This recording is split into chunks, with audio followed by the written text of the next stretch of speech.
Hello and welcome to Talk a Good Game. No, it's not. It's build up to a good game. And we're an hour and 5 minutes away from kickoff as West Ham United are in Belgium to take on Gent as a Europa Conference League campaign gets underway. Get once more the quarterfinal stage, a place up for stake in the semi-finals. Should be an interesting, exciting evening, hopefully. Gonzo, before we get into the teams, as they're obviously released already with it being European night, how are you? No, I'm not bad, mate. Thank you. How are you? Good. I'm excited. I'm looking forward to tonight, actually. I watched your video earlier. I agree. It's just because it's a break from the Premier League. I'm able to separate the two. I am able to switch off from Premier League and focus on tonight as a completely different competition, which it is. So I'm able to put my feelings to one side. Just like if we win tonight, when we do the Arsenal preview, I will put my Conference League feelings to one side and focus back on Premier League, which is probably depression. But for tonight, it's happiness and excitement. Hopefully. Yeah. Shame you have to explain it. Yeah, it is, but you have to, don't you? Yeah. Anyway, would you like to know the West Ham team, Gonzo? I would. I didn't look. I've purposely not looked, so as you can let me know. It's a formation change for West Ham this evening as we're playing in a 3-5-2 formation or 5-3-2, depending on how you want to look at it. I prefer 3-5-2. I prefer to describe it how teams are with the ball rather than without the ball. I think it tells a different story. Anyway, how West Ham line up tonight is Areola in goal as always with a back three of Ben Johnson on the right, Ogbonna and Agurd. Probably Ogbonna in the middle, and then Agurd on the left. Sufal right wing back with Declan and Rice in the middle with Flynn Downs and Manuel Lanzini. Emerson playing left wing back, and Jai Bowen partner in Danny Ings up front. That's not a bad team. He's taking it seriously. There's no doubt about that. He's taking that very seriously. Obviously, he's leaving out his main man, but aside from that, he is taking this really seriously. I do wonder about Bowen and Ings. I get it. Partnership. No, I get it. They are similar in a sense, similar in stature. Let's put it that way. So I hope it works for Ings. Well, for West Ham's sake, primarily. For Ings' sake, I also hope it works because this will be the third different formation that Moyes has tried Ings in. It doesn't work. He's in a bit of a pickle, really. Yeah, I think it's what I expected, really, which is one or two players rested, but on the bench just in case, but keeping, like you said, a very strong team. I think the only there's two players that would walk into the starting 11, one being Paqueta, another one being Kurt Zouma, but I get why he's not playing Kurt Zouma. I completely get it. I get why he's gone with this team. It makes sense. It does make sense. It's there so we can keep it tight, hopefully keep the clean sheet, but hopefully get a goal as well and take the lead back to London. It's the least surprising David Moyes lineup I've seen all season. Well, actually, there's probably been others, but in this competition, we know this is how Moyes likes to go. Very strong. Sure. A couple of players rotated. The Bowen up front thing with Danny Ings, you have to consider, this is where you do have to consider Premier League, not in terms of feelings, but in terms of, is he looking ahead to Sunday, which is I'm taking Zouma out and keeping him for Sunday. I'm not going to start Paqueta because he's got a bit of a knock, but for Sunday. Am I going to keep Antonio for Sunday? Yeah, okay, then I'll play Ings up front. And he's obviously thought, well, how do I get Danny Ings scoring? I need someone up there with him. 4-4-2 doesn't work. We're not very good at it. We saw that against Fulham. So how else can I do it? And I think this is possibly the end result there. I think I get what he's doing tonight with this team and this formation. Bowen to do all the running, upside Danny Ings. And when we played Fulham, I didn't feel Antonio was doing all the running. I thought Ings was running about just as much as Antonio. Sure. Perhaps neither were very efficient at it, but they were both trying to do stuff. Whereas I think Bowen's the legs tonight and hopefully keeps Ings a little bit more central with less to do. So I completely get it. I'm okay with it. Well, he's also not got a lot of choice in terms of up front. And if he's not going to play Mabama, he's not going to play Antonio. And I don't blame him for not playing Antonio, by the way. I think the last thing we need to do is start playing him twice a week at the moment. So if nothing else, gives him an opportunity to have a little rest. Funny enough, when we did our Patreon breakfast this morning, we had a little discussion, didn't we, Geo, about the amount of minutes they're playing this season compared to last. And it's down. I mean, he is rotating his squad more. He's substituting more, not playing players for 90 minutes when he did before. I did wonder, though, actually, after we finished doing that video, I did wonder about Bowen. It feels like Bowen plays a lot. I think that's the one thing here. So I do wonder if he'd be looking to pull him off, early. Pardon the expression. Well, we'll get to that for a bit. well, there's plenty of options on the bench for West Ham should they wish to substitute Jared Bowen at any point. The bench for West Ham looks as follows. Fabianski and Anang are both on there, as well as Adam Craswell, Kurt Zuma, Pablo Fernales, Michael Antonio, Lucas Paqueta, Maxwell Cornet, Said Benrahma, Thilo Kehrer, Thomas Soucek, and Devin Mubama as well. So loads of options, a really strong bench on there. A bit surprised Cornet's not starting. I thought he might have been someone that feels like an obvious player to play in tonight's game. But I'd rather see Cornet and Ings up front, just something a little bit different. Actually, it rests Bowen, and it gives you a little bit of something different between the two. You know, a little bit of a contrast, really. So, yeah, but I don't know. Hopefully, he's going to start working. He's got a feature at some point in the season. I think this competition's tailor made for him, actually. So, yeah, but. You know, maybe, as I say, maybe he'll be substituted for Bowen at some point. What about the inclusion of Ben Johnson over Thilo Kehrer? Well, I think Johnson has to play in this one. I really do. I think he's still got to exercise some Brighton demons, if you know what I mean, from the Brighton game. And I think to a large extent, I think that's probably been done for Kehrer. I actually think this is possibly Johnson's best position. The right of three centre backs. I like him in there. If you exclude Brighton, I think he's a safer pair of hands or legs or whatever it is than Kehrer actually on this one. So I don't mind him being in there. I think he would be in there on. If I wanted to keep it tight at the back, which clearly he does, I would put Johnson would be my choice because you know what you're going to get basically. I think it's an interesting call from David Moyes, especially when you go back a couple of weeks ago when we've left Ben Johnson out the squad completely for 2 games on the bench because we had almost too many players. Sure. I mean, again, David Moyes has got every senior player available to him this evening, bar Scamacca. So there's lots of options for him. And Ben Johnson's been left out 2 squads now with Thilo Kehrer on the bench, which would suggest Kehler's ahead of him in the pecking order. Yet, comes to tonight's game, and Johnson's got the nod ahead of Kehrer, which would then pose the question, well, what is Thilo Kehler's position? If it's not the right of a back 3, we know it's not right back because Soufal's ahead of him now. We know it's not centre-back in a back 4 because of Bonat, Gerd and Zuma are ahead of him in the pecking order. So Thilo Kehrer is very quickly sort of dropping down the selection list for David Moyes, as indicated tonight by starting Johnson ahead of him. Now we're going to take a look at the Gent team. I'm going to butcher some names. We're not really going to discuss it, but we'll give it a go. It'll be on your screen. I advise you read this rather than listen to me. In goal is Roef. According to the official app, they're playing 4-4-2. Don't know how true that is because they also say we're playing 4-4-2 and we are not. But according to the official Europa Conference League app, their back four is Castro Montes, Piatowski, Okumu, Toranga. In midfield, they've got Hong, Comes, they stop it, Fofana. And up front, they've got Coopers and Orban as the front pairing for Gent this evening. Superb. What are you smirking at? Is it just everything? Everyone's what say not to smirk at. How can you not listen to you read those names out and not smirk? Anyway, if there's anyone watching this video who didn't smirk when you were reading out those names, then cheer yourself up a bit. On the bench for Gent this evening, they've only got 9 substitutes, so they don't even have many players to choose from. They've got Nardi, who's the substitute goalkeeper, and they've also got, I mean, what the hell is this guy's name? Oja Ofo, as well as Haig, Lagay, Samiose, Fortuna, Depotois, Godo, and Tissodali. That'll do. I love it. I like you reading out the names. I do not like reading out the names. I like them. I think I should make you change it for the world. You should have the Conference League name reading out job. Yeah. Sorry, what's the last guy's name? I don't know. I have to come off the app now.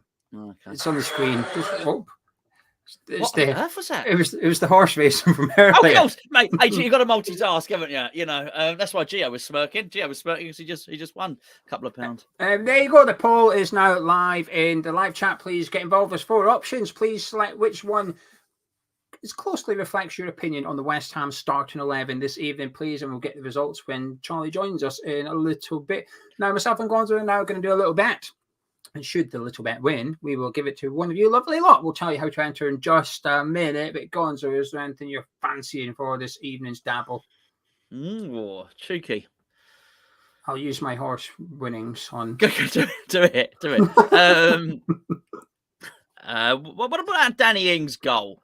He's due. I would go for a Bowen goal, but as I mentioned, I think he's probably going to get pulled off, so I don't expect to see the whole game out. West Ham to win as well. Yeah. Is there anything else you fancy? We're going to need another couple of things here. How juicy do you want it? Well, you want Angelo Ogbonna goal, don't you? That's what you want. That's what you're asking. I'm looking for a centre back to score. We need somebody to get booked, but I don't know how Gent are for yellow cards. We're not actually the best team for backing to get booked or for the opposition picking up yellow cards. We're not, especially the team we've got. There's no pace in there. There's nobody that's going to cause problems for the opposition. I think Piatowski gets a card actually. Who? Piatowski. Oh, right. Okay. Right. That's centre back. We'll go for him. Let me have a little look. I'll tell you what his. He looks like the salt, doesn't he? Well, he's got one yellow card in 9 games this season. Last season, he had no yellow cards in 13 games. But before that, when he was at Racco, he got 5 in 27. Are you happy with him? Oh, yeah. I remember now. Yeah, I remember him there. Disgusting player. Well, I'm going to have to do it because I just missed your Agerd goal and that came in. So let's go for this Polish centre back to be booked. And that'll do. £130. So £130 cash if the following bet wins. West Ham to win the match, Danny Ings to score a goal, and Kamil Piatowski to get yellow carded for Gent this evening. To enter, I'm dreading asking this, in the live chat, please put the following phrase. Let's go with Sven comes whilst Bowen gets pulled off. Sven comes. Spelling, please get the spelling right on this one. Why else Bowen gets pulled off? There you go. Get that into the live chat. How quick are they at typing? That's what I want to say. I want to see who's the quickest. I always think. How bad are you? This is what I'm saying. I mean, you're on a slight delay here. I just watch it. Oh my goodness! There we go. That's wrong. He spelt it wrong. Look, that's the right spelling. Oh, he's right. Oh, Jeff was ahead of Mark. Yeah. Wow. Well done, Jeff. I just hope, right, that the YouTube live chat does not contribute to your cookies and therefore your advertisements. Can you imagine, like, when you get your personal ads later on, you've been putting that into the YouTube live chat? Hey, look, don't shoot the messenger. It's borderline. It's football related. Do we know where Sven plays? In centre midfield. Oh, is he? I thought he might dribble down the wing or something. Sorry. Up front, but I'm not sorry at all. He's a striker, but he hasn't scored for a while, so he's firing blanks. He is. Yeah. The keeper, clean sheet. Yeah. He's a provider. They play a 4-4-2. He likes to aim for the pair up front. I'm sorry. I'm not even sorry. I don't even want to say sorry. I'm not sorry. I was just mildly embarrassed. There you go. I was just a way to say, if you're new around here, please subscribe. I've got a feeling you're not going to go into it. But if you're somehow enjoying this, please do drop a like on it and do subscribe if you're new to Hammer's Chat. Gonzo, you've seen the West Ham team as well as the Gent team. Are you happy with what you've seen? Very happy. Yeah. I am actually. I think Downs and Rice and Lanzini, I think that's good. In the middle, we've got some cheeky subscribers, haven't we? Yeah. So I am pleased with that actually. So yeah, I think Johnson needs the game. I think that's quite important. But I don't feel he's doing it and risking anything. I do think by playing 3 centre backs, he's taking it seriously. You know, he wants to get through to the next round, Moyes. There's no doubt about it. So kickoff's at 5:45, by the way. Someone was asking. Yeah, I'm happy with it. Could it be stronger? Yes, it could. Does it need to be stronger? Probably not. I think he's got the right balance here. He's got loads of substitutes. He's got everything. Everything that you need on the bench is there. You need a centre back, Kurt Zuma. You need a full back.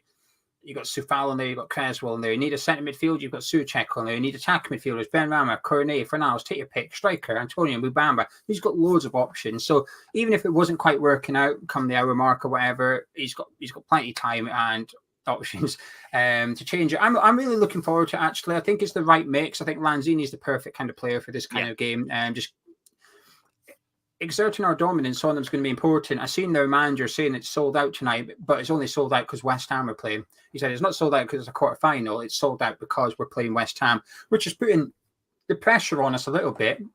So it's quite clever. But I think it's probably also true. I think we are the favourites. Whether you believe we'll win it or not, it doesn't matter. With the bookies, we are the favourites. Factual. We are the bookmakers' favourites going into this one. And we are putting out here a Premier League team. Some players that are probably good enough to play in the Champions League. Certainly Areola, I would suggest, is. Declan Rice certainly is. And I think there's probably one or two you can make an argument for as well. Whether they have any players up to that ability or not, I don't know, because I don't know their team. But I think if they did, they'd have been snapped up by now. The only one that you could also make a case for is Gift Orban up front, because he's only just joined them and he may then go on to play in the Champions League. But I don't fear Gent, despite not knowing enough about them. And we've been saying this. I'm a bit wary of them, though, because in the previous round, they caused a bit of an upset putting that Turkish team out. I was a bit, whoa, okay, that was quite an impressive result for them. But that's it. That is it. But I also don't know enough about that Turkish team to know how good that result is, kind of thing. So it's a difficult one to gauge, but I'm looking forward to it. I think he's got a good team, and I want to see Ings and Bowen playing well. I want Ings on the score sheet, kind of thing, because we need to make the Danny Ings transfer work. And I've got a feeling, I do wonder if we play well tonight and we win comfortably, we might use this formation against Arsenal. Maybe not the personnel, but I do wonder if this is maybe a little bit of a look at if we can take out Lanzini and put Paqueta in there, and that's the midfield for Arsenal. Maybe we take out Ings and put Antonio in there, and that's the striker sorted. Take out, well, who's playing? Yeah, Sufala is playing right wing back, pardon me. Take out Johnson, like I said, take out Johnson, put in Kurt Zuma. That's the defence sorted. So I do wonder if he's maybe just having a little look ahead of the Arsenal game. Gonzo, I've got the answer for you. You were talking about Jared Bowen earlier. Yes. Nice. So when we did a breakfast show, we were talking about Declan Rice, and we discovered that Declan Rice has only played 90 minutes once in this competition. Now, we're not including the playoffs because it's not available on Transfer Market, but in the 8 games since the 6 group stage games in the previous round, Declan Rice has only played 90 minutes on one occasion in this competition. Jared Bowen has yet to play 90 minutes in this competition. Okay. The first, so in order, so the very first game he played 45, 27 minutes, 86 minutes against Anderlecht, so pretty much. And then he played 64 minutes. He missed the next 2 games. And then against Larnaca, he played half an hour and 55 minutes. So Jared Bowen's yet to complete 90 minutes in this competition. So the reason that's relevant is we looked, and last season, Declan Rice, for example, had played 90 minutes pretty much all the time. So yeah, I'll give you the Jared Bowen in the Europa League last season as well. Jared Bowen in the Europa League last season, the group stage, he didn't play 90 minutes at all. He played 83 minutes against Genk at home. But certainly Lyon twice, Frankfurt twice, he played 90 minutes and stuff. So, but there was more minutes in the group stage for Bowen last season than this. Yeah, so we're hoping, the point being, we're hoping the team aren't as fatigued come the end of the season they were last year. He's got more players, he's using them more frequently. He's substituting them earlier on as well. So they're playing less minutes, basically. Right, now it's time for you guys to get involved in the live chat. So if you're watching along, please give us your thoughts on the West Ham team. I'm not taking your thoughts on the Gent team because you might be tricking us. You might be trying to get us to say something, especially with a couple of those names in that team. They're probably trying to get us to say something rude, Geo. You can't trust these people. No, we cannot. So we won't be entertaining any Ings cider either. We won't be. No. We won't be discussing Ings cider, that beverage. We will not be discussing that one. But get your thoughts in about the West Ham team. Any hopes and fears you have ahead of the game as well. And let's see what you're all saying. Dean says, isn't Ings our only striker in the entire first team squad that hasn't scored in Europe this season? That's impressive. Well, he's not played in Europe this season, has he? Did he feature against Larnaca?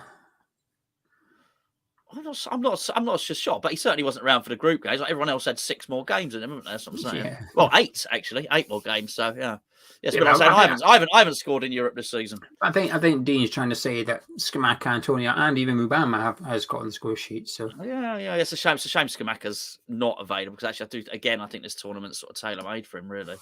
Mancunian Hammer says, never liked the 5 defenders, but I like the midfield 3. Far better for ball retention with Downs and Lanzini.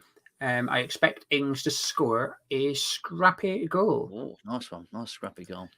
Dean says, line up as I suspected. Interesting to see Ings Bowen to start up front together. Yes, Dean. Coulter said he's stoked for this game, excited by the lineup and hoping for some goals. Is he stealing? I took his picture. He's stealing someone's girlfriend. He snatched her. Yes. He's a girlfriend thief. The Hammer Boys 8 says, Decent enough, I'd say. Not taking a big loss today is a key. Get back home with a lead and take them on at the London Stadium. Woody Allen is excited to see Lanzini. Nothing else in that starting lineup matters. Breezy says Ings did come off the bench in the second leg against Larnaca. Disgusting. James Gunn says he's worried about Areola on corners. Frankie says, if this is anything other than a comfortable West Ham win, then we have issues. The level of opponent left in this competition is championship level at best. Hammerboy also says, good to see Manuel Lanzini playing. Hopes Ings can get it going. While Michael says this was a tougher tie than people have been saying. If Gent score first, I could see us struggling for this game. Mark says, I like the team. We should be able to control midfield. It'll be interesting to see Ings with the partner. Yes. He had one against Fulham, but it was a bit crap. You don't mean his wife, do you? You don't want him. You don't like his wife. You mean like? Well, if he wants one, you could just ask Colin to go get him one. Yeah, go steal you one. Steal your one. No problem. Haven't got one. No problem. Do you remember when Ings? Oh, this was like years ago. Ings tweeted a photo of him in his kitchen, and I think he was leaning on like the island of his kitchen, smiling just normally, But behind him, there was glass, and in the reflection, you could see a woman in her underwear taking a picture. Superb. He knew what he was doing. He uploaded it, going, "Have a look at that, lads. Zoom in and have a look at that." That's a hell of a cleaning company you could get there, though. To be fair. So there you go. Danny Ings has a nice looking. Well, I assume cleaner. His partner. He probably stole her. He didn't hire her. Stole her. Mike said, I think the starting lineup is okay. We should win this comfortably. Roger said, not a bad lineup. Main concern is a lack of pace. Offensively, Yes. We'd rather have seen Mubama and or Cornet up. Just mix it up. A little bit of pace in there. I agree, Roger. Steve says, still can't believe Cornet isn't playing. How is he supposed to get match fit?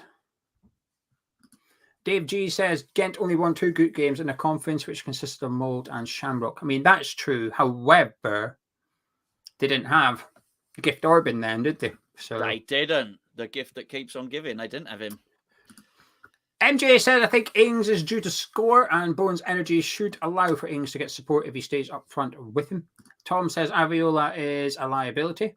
He spends more time on the line than Merson used to. Malik says, I actually like the team for this game. This is our first tough game in this comp. What have you just read? He just said, he says more time on the line than Merson used to. Right, where are we? Michael said, nice to see you, Suchek, getting a rest and some potato salad on the bench. Nice. Hammerboy said, I want to see you down, sit and Rice one more. Use his power. I mean, I'm expecting Flynn Downs in the number 10 role, if I'm honest with you. I hope not. Not with Lanzini. I mean, for goodness sake. I am. I think it's maybe a little look ahead to the Arsenal game. I think Downs will play number 10 against Arsenal. Well, I'm pleased. Flynn Downs is playing. I'm pleased Lanzini's playing. But they should be able to pass it around between them. That so professional footballers and all that. Josh says, glad we're going for it tonight, as Sunday's pretty much a write-off. Get a couple of goals tonight. Take the stress off next Thursday. Contact Light says, a lot of people online are backtracking on Moyes now. If we lose, they'll swing back to Moyes out. I'm still Moyes out, regardless of whether I think people have stayed with it, really, to be fair. I think people... I can only say by the comments. I think it's off the back. The Times did an article saying that even if West Ham win the Conference League and stay up, Moyes is still going to do one in the summer. And I think some people say, oh, that's maybe a bit harsh. If we win the trophy and stay up, maybe he does deserve to stay, kind of thing. And I think that's what Contact Light is referring to, because I've seen people discussing it as well. Yeah, but they might be they might not have been the people that were saying they wanted him out a week before anyway. That's what I'm saying. One thing I will say, both is true, because and this goes back to Moyes, when we had Moyes the very first time, is that I remember when we did a cup of tea and there was a poll, and you said, yeah, but because I wanted Moyes to go, and a lot of people wanted Moyes to not be retained beyond the season. This is when he took over from Slaven Bilic, and his contract was to the end of the season. So it was like, do we give him a new deal or not? And I remember you saying, well, there's a poll in Claven Hugh, and a lot of people said yes. I said, no, that was a lot. The question was, does Moyes deserve a new contract? And I said to you, I agree, he does deserve it because he's done his job. I said, but I don't want him to get one.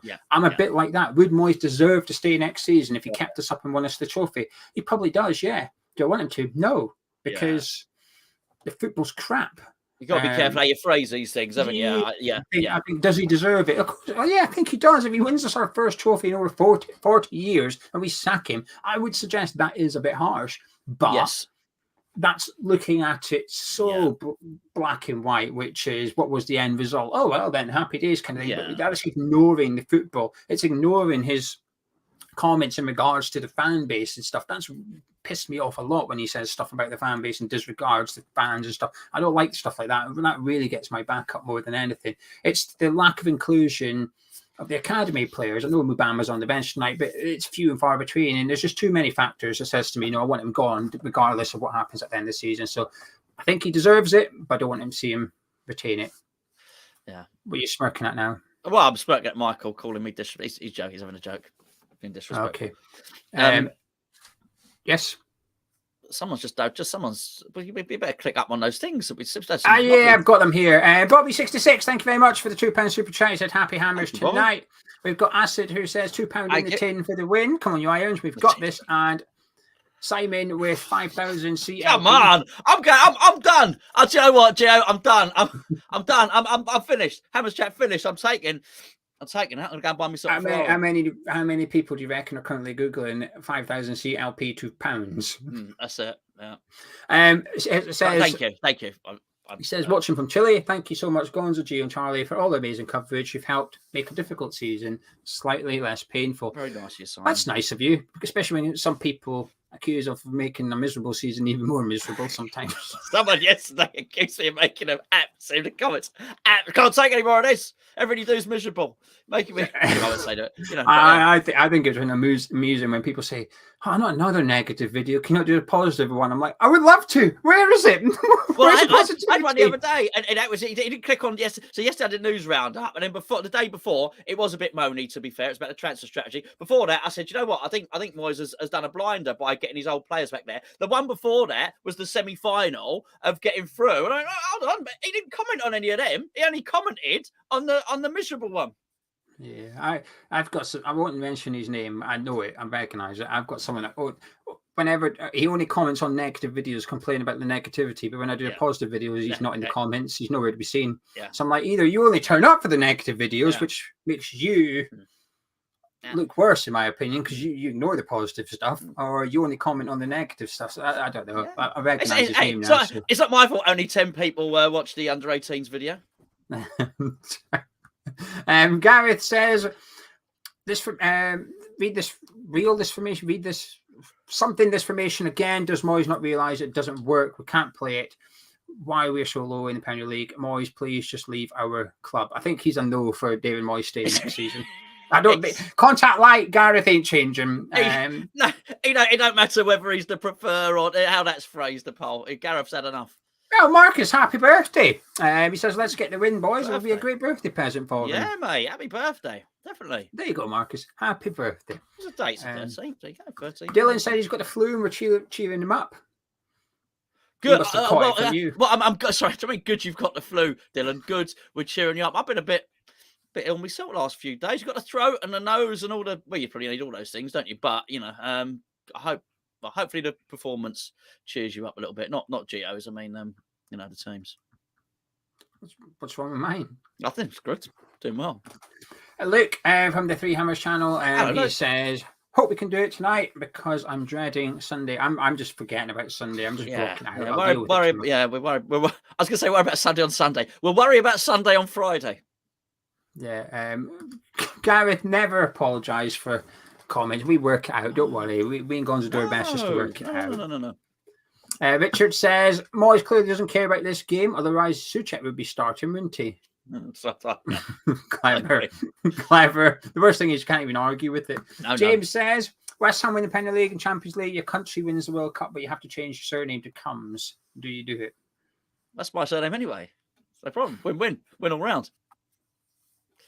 I don't know if I could, to be honest with you. Like a lifelong just getting the piss taken out. But do you know what? Bugger it. My name's Geo. I mean, it's hardly like I've not been buggered since day one with my name, is it? I might as well. That's a bad choice of phrase, really. I might as well just have a second name as well. Why not? Let's just go with it. Yeah, go on then. Scotland winning the World Cup. Yes, please. Anyway, Taylor said it's the perfect team, which, yeah, it's hard to disagree with him, really. And a thumbs up as well. Fraser West Ham says nothing to do with the players' performance except Souček mind, and all to do with the setup and instructions given to them. What's on his reclining chair? I can't see. It's a hat, isn't it? I don't know. I can't see. I think it's a hat. I'm pretty certain it's a hat, anyway. Why have you got a magnifying glass? What? Why have you got that? It'd be very boring if I explained it. It's for pinball purposes, not for playing it, but for repairing, for soldering, basically. You think it's that? You think that's what they all say. Soldering. I've got a telescope for that. Never mind that. I might use a soldering excuse next time as well. Then that's quite. That's right. Oh well, we solder on. Anyway, Dean says it'd be West Ham to lose tonight and to win 1-0 this weekend. I can't see it at all. I wouldn't mind that. Dylan says it's for checking profile love pictures. It, yeah. Go on, I love that. Liam's asking if you support F1, and if you do you support anyone? You can tell, by the way, when it's not Premier League football, you get questions like this. When it's Premier League, sorry, you can tell it's not Premier League football, because when it's Premier League, you never get questions like this. It's always like just about the actual game. I do like it. I've watched it a few times. I'd love to go to Silverstone. So I've been, to actually camp out the weekend. I'd love to go for that. But it's always one person dominates. I think that it goes back to Schumacher, and you've had Hamilton dominate for years now. Vettel's gonna not Vettel. It's Verstappen, isn't it? Of course. Verstappen is going to dominate. No matter what they do, they can't. And I don't like that. Gio will tell you. That's why I look at the Bundesliga. Actually, Bayern Munich not top of the Bundesliga at the moment. Did I hear that right? Yeah. That would be brilliant. That's really good for the league. Well, they might be back top. They beat Dortmund a couple of weeks ago. Yeah. I mean, no one wants to know exactly the outcome of a sport. And let's be fair, you just know who's going to win, don't you, in Formula One? That's the problem. But they're in trouble at the minute because Sadio Mane punched Leroy Sané. I saw. Yeah, that was because their names are similar. And they got. I don't think Mane decided I'm going to whack him because his name is Sané. I'm not sure that was the reasoning. But I always thought Sadio Mane was come across as like one of the really calmest people in Premier League. So how could he get that? Hold on. Mane or Sané was the Mane punched Sané. Yes, I know that, but Sané was the Man City one. Yeah, Mane was the Liverpool one. Was the Liverpool one who does all the charity work? Yeah. He's got a broken telephone, hasn't he? But you see that all the time, don't you? Here's his phone, and he doesn't want a new one because it still works, and he drives a really normal car and whatever. I reckon that's just PR. And he just goes out with his broken phone. Yet when he gets home, he's got this golden phone and a fleet of Lamborghinis. And his gold-plated Dr. Dre's. Yeah, absolutely. And when they phone up the village, where does he play? Was he play for? Senegal. Senegal, yeah. Yeah, when they phone up in Senegal from the old village. Yeah, no, you can do one. Don't worry.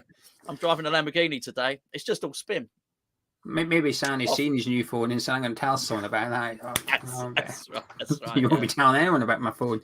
George Sutherland says, I still think David Moyes is a great manager. Guaranteed if he leaves West Ham, we will go on a multi-manager journey like Man United have done over the last few years. Alan is asking, what do you think about the fan attendances at the European Games this season? Can't claim to be a regular, admittedly, but was really surprised at the number of empty seats against Larnaca. Oh, I can't complain. I'm not there, am I? I'm sat at home, so I couldn't honestly, It's a tough. See, the thing is, I'll tell you what I will say. Naturally, we have 35,000 fans at 10 games. And that's with no European football. I think the moment you're going to start saying, oh, you know what, let's put it up to 58. Oh, let's do 60, 62. Anyone for 66,000 fans? I think then, you are sort of scraping the barrel of how many people can attend all the time. It's expensive. Train, bloody hell. Price of trains at the moment. There you go. It's another conversation. Yeah, Doug's saying it was a strike day as well. I don't go very often, so I can't say anything. I feel bad commenting on it, but I do think the club got it massively wrong. The way they priced it, the way they almost, I feel, blackmailed season ticket holders to buy their seat before we even knew who their opponent would be. The deadline to buy your seat was before the draw was made, and it was like 30, 40 quid for your ticket kind of thing, which is expensive enough when you consider everything else that's going on, kind of thing. And I think the club really got it wrong.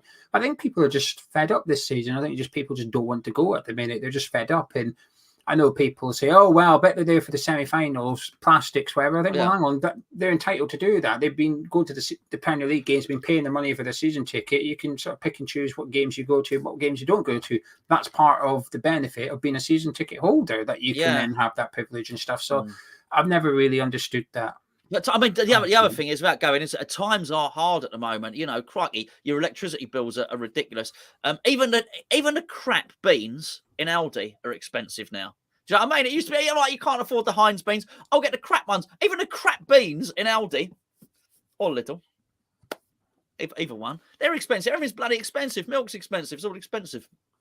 And congratulations to Liam, because him and his girlfriend just got engaged. So congratulations Liam, to you and your fiance. And he's asking, how do you feel about Flynn Downs getting a start? Well, I'm pleased. More pleased about you and your fiance. To be perfectly honest with you, Flynn Downs deserves a start. He really does. Did you get the impression Moyes is starting to trust him a little bit more? Maybe he seems to starting to become his go-to substitute. No. I think he just trusts other players less. That's right. I'm not even taking the piss. It's you look at how Fornals has fallen from must play every game, 90 minutes every game, to sort of first subbed off to first subbed on, and now he's barely subbed on kind of thing. It's just I think Fornals has fallen down the pecking order really. But no, I don't know. Does he trust him a bit more? Not really. I think like I said, I just think he just trusts others less than he used to. So yeah, interesting. Anyway, right, it's time to get Mr. Charlie on for the results of the poll. Hello. How are you? Right. Sorry. Yeah, hang on. I had tea in my mouth. From an amazing Hammers Chat mug. HammersChatStore.com. Thought I'd save that with a bit of a plug. Hello. Yeah, how are you? You all right? Yeah, we're waiting on your poll results. No, you can wait longer. I don't mind. I'm all up for a bit of pleasantries. I'm very well, Charlie. Thank you. How are you? Gonzo, he wants everything. Can I just say, it's lovely to see your mug. I also have a Hammers Chat mug.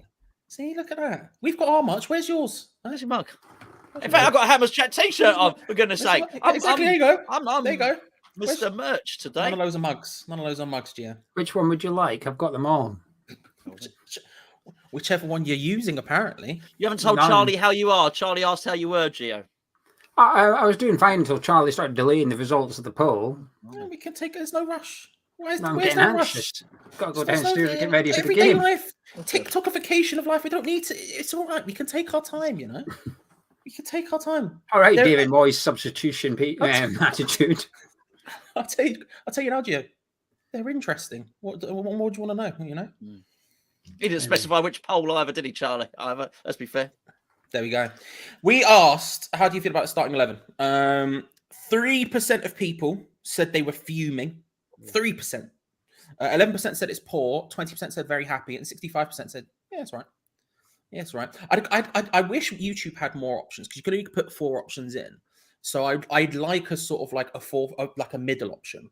I do kind of like the fact you are forced to say you either like it or you don't like it, but I would quite like a middle option just to see, because it does break down always one or the other. But yeah, most people happy. Most people know that. Yeah, that's fine. It's hard not to be because of the team we are playing. I feel. I think if we named that in the Premier League, it'd be everybody would say the fuming kind of thing, understandably. But I think because of the occasion and opposition, I think it's people are a bit more lenient. I think there's more wiggle room for games like tonight compared to a Premier League game, for example, where he has to get it 11 out of 11. Otherwise, you ain't getting the top mark, if you like. So. Oh, look, 2 people said exactly the same thing. They did. Huh. Consecutive posts. Well, they didn't. Mark said Met option, and Ian did not say. Oh, well, it's good enough. I mean, come on. And they both posted it at the same time. What's going on? What's going on, you two? Do you know each other? Did you both phone it? Let's do it. Let's post it now. Very elaborate work to put together. just for one comment on there. I see, it's a conspiracy. I've gone all conspiratorial. I like it.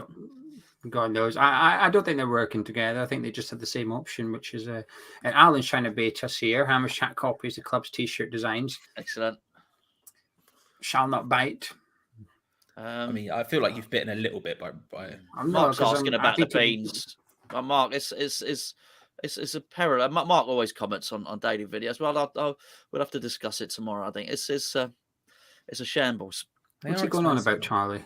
The beans. The beans. The Oh. beans. The expensive beans in Aldi. Expensive beans. Expensive out of beans. Or little. Oh, the thank you, yeah. Yeah, all little. Unless one of them want to sponsor. Can you imagine? Yeah. Then their beans are reasonably priced and high quality. Yeah, absolutely.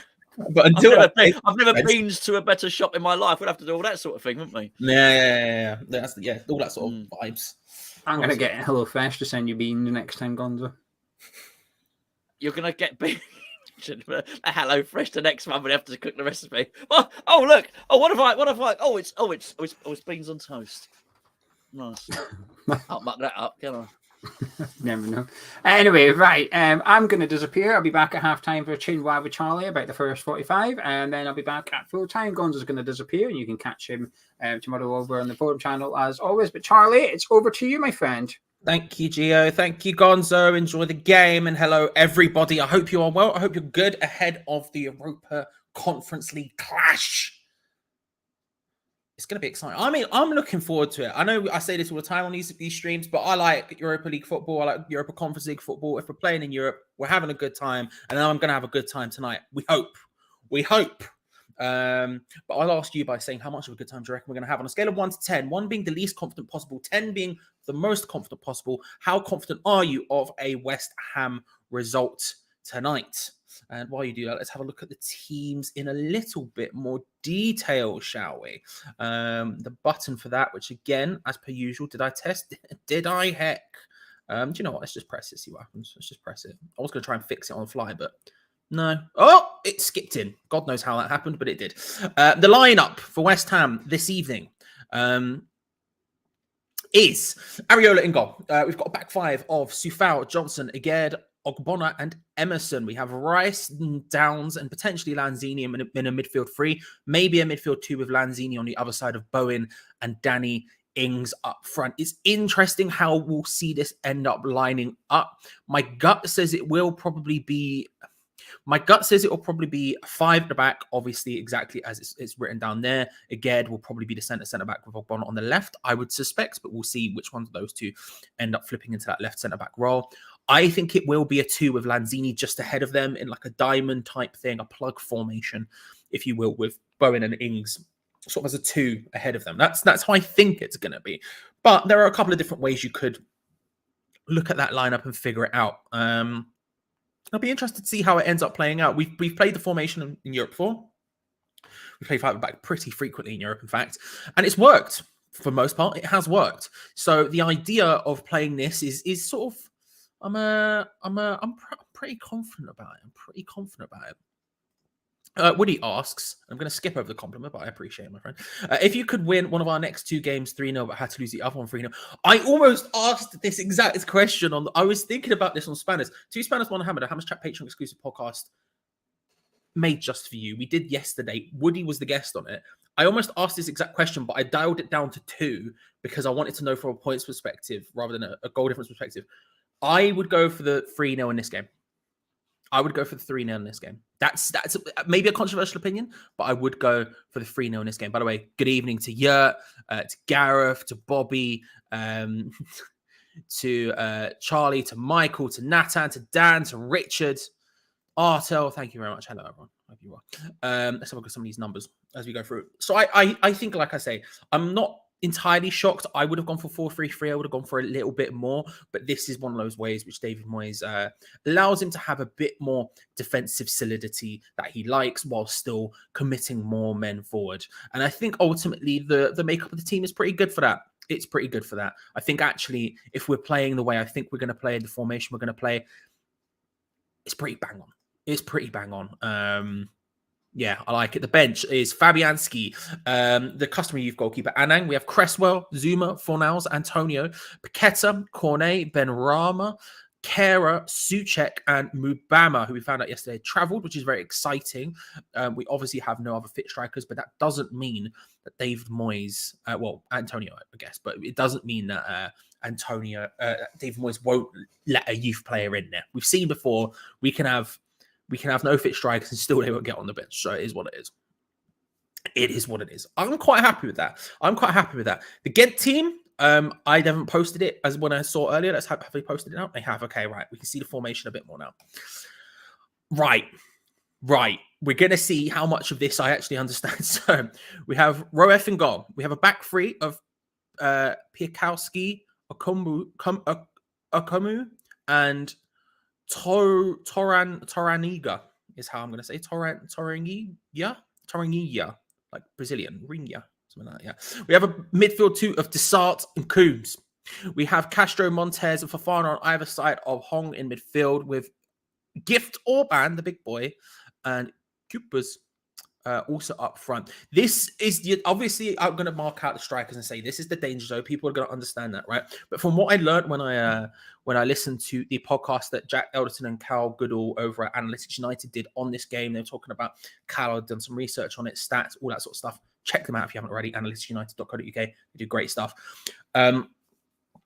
He's a big guy. He scores goals. He's getting in the goals. He's probably I think he was the top goal scorer in the league so far for Gent and potentially in the league entirely. And you have Orban, who's only been there since January, and I think he's got 14 goals in 10, 11 games, something like that. He's scoring more goals than he is playing games. He's on absolute fire. You have Hong, who sort of in a the way Carl described it is similar to Frankfurt with Kamada to some extent, where he's making late runs, he's coming in, he's getting involved, something we didn't deal with very well, which worries me a little bit. And then you have like a big defense where they're going to force you out wide a lot like we do. They're going to sit, they're going to compact, they're going to force us out wide, force us to cross it in, and these boys are going to win those headers. So I'm intrigued to see. It's an intriguing battle. One that fills me a little bit with dread because frankly, a lot of the things that Cal said on that show are the sort of things that would usually concern me massively. Going up against a team who plays sort of semi-decent, an intercontinental 69, nice, semi-similar to us, alarm bells. Someone arriving from late, alarm bells. You know, teams who are going to force us out right and cross it in, alarm bells, especially without Souček. There's a lot of things to worry about for me, but I can't act like I said on the preview of Gonzo yesterday that went up on the channel. I can't act like, thank you very much, Gary. Appreciate it, my friend. I can't act like I'm not confident. Partly from a place of 8.69, nice. Partly from a place of ignorance, I will admit that. But also, I feel like when we go into Europe, there is a sort of Foshizi Fo. How are you, my friend? I hope you're well. Good to see you, bro. I hope you're well. I hope you're good. Hope you and the family are well, my friend. Hope you and the family are well. There is a sort of thank you. It's unnecessarily long. It's becoming a problem. That's the problem from it. There's an expectation that's sort of lifted. I feel like in the Premier League we've got this, and you can probably feel it as well when you're watching the games and when you're thinking about the games. There's a stress level. There's a stress level with the Premier League that sort of comes naturally because of the position we're in. You know, we worry about the idea of we worry about the idea of losing, of relegation, of all these things. And I think that does translate to the players to some extent. I think there is a sort of cloud over it, must win games all of the time, that sort of idea, right? Whereas in the Europa Conference League, we sort of come into it with a sort of lighter feeling. We can sort of have fun. I think everyone talking about this, I spoke to Gonzo about before the match. I've spoken to a bunch of people. I spoke to Woody and Ray yesterday, for example, on the Patreon. Like, I've spoken to loads of people about this game, and we all sort of have this sort of lighter feeling of just sort of like, yeah, I think we can win this. I think we can win this, which is a complete stark contrast to how we usually feel about the games going into it. We're usually like, oh my God, we're going to get battered. Oh my God, it's not that. It's not that. It just feels like we can come into this and just sort of be like, it's just quite nice. And I'm looking forward to that vibe. Is it top? I suspect it will be. My gut says it will be, Alex. Bowen will obviously drop deep at times and everything else. But my gut, we'll see how it ends up playing out. But my gut is it's a two up top with Lanzini just behind them. The plug formation. That's the vibe I'm thinking. I don't think it's the quality of the opponent, but I think maybe you can play into that, Riaz. I think you can make that argument. What I would say personally, I can appreciate that, my friend. I can appreciate that. Listen, this one's a gift. The other one, not so much. I think you can make the argument of quality of the opponent, but I do also think, and I've said this before, we always look down on the teams we play in Europe. It happens in the Europa League. It happens in the Europa Conference League because they're not They're not the Champions League teams we know. They're not the Premier League teams we're low and facing. They're from divisions we don't really know much about. The truth is, they've earned as much right to be in this competition, to be at this stage as we have. They have fought their way there just like we have. They did, like Geo said, surprise result against Istanbul Beşiktaş in the last rounds. They have fought their way here just like we have fought our way here. And we have to give them the respect it deserves. So yes, I think part of it you can make the argument is the quality of the opposition, if that's the way you want to word it. I probably wouldn't word it that way, but I think that's a fair way of saying it. But I also think there is just the fact that it's just different. We don't have to think about the Premier League. That's kind of the vibe. Little bit. How are you, my friend? Hope you're well. Hope you're good. Shout out to Finn, by the way. I think he's still acting. I think I clicked on one of those articles the other day about like, where are they now? Waterloo Road starts. And I'm sure he's still doing acting with like random tiny roles. Can't remember. Maybe I'm wrong. Finn's football chat says, whenever the Hammers side enters Europe, there is a sort of sense of momentum. I don't think we can write off Gent because we very quickly write off teams. For me, 1-0 to the Hammers. It's an interesting point, Finn, and we will be getting to score predictions in just a couple of minutes' time, and we'll be locking them in finally. But before then, let's do some bingo. It's a difficult one in Europe because some bingo, of course, is the game where we predict when David Moyes will make his first substitution. You don't have to say who it's going to be, although I will include the bench at the bottom of the screen there, just in case you're wondering. It's more about the time. What time do you think David Moyes will make his first substitution? However, you can include that if you want to put a bit of spice. We've been brave about it. I'm going to say 69 minutes as per usual. You know how the vibe goes. And I'm going to say it's going to be... I'm going to say Ings for Mubama. Maybe a bold shout. I'm going to say Ings for Mubama, 69 minutes. What are we saying? I don't know. We will get to that. But Ryan, good to see you. I promise you in about 5 to 10 minutes time, we'll be locking in those score predictions. Still not decided. I've sort of said a couple of bits and pieces, and I think I know what I'm going to go with, but I'm not entirely sure. Foxes, it does seem like it's going to be a 5 at the back. Maybe there is a spanner in the works and it ends up being Emerson further forward or whatever. Maybe it ends up being Emerson further forward, Johnson at left back. Maybe you can even put again at left back for Johnson. I don't know. There's options there. However, it does seem like a 5 at the back. It does seem that way. Bold, Dan. Bold. Also misspelled. It's K-U-M-S. Come on now. Yeah, he's there. I'm gonna grab him. What I realized is I was sat here waiting to be called in by Geo. I was just drinking my drink, and then I completely forgot to set him up. Because he will be here. He will be here, but just after the game's kicked off a little bit, where we can relax a little bit. We're not presenting as much. Then I'll grab him. But until then, he will be here. He's running late. He's coming here from North Idaho, from his holiday home, because obviously you can watch it because it's on BT Sport. If you were looking for a way to watch the game, by the way, it's on BT Sport 2 in the United Kingdom today, which means I can watch it legally. What a time to be alive. However, if you're looking for a way to watch it, there are definitely ways you can do it. If you scroll down into the link in the description below, there's a bit there called Join Our Discord. Lovely Hammers chat, West Ham community, lots of nice people there, run by awesome people. But more importantly, on the left-hand side, if you scroll down, there's a bit there called called Stream Links, in which you'll find what you're looking for. Not Join Our Discord. That's the first bit, Charlie. The second bit is Stream Links. You know, I talk in these things on autopilot. 611111, maybe. Although I don't think it will be as defensive as that.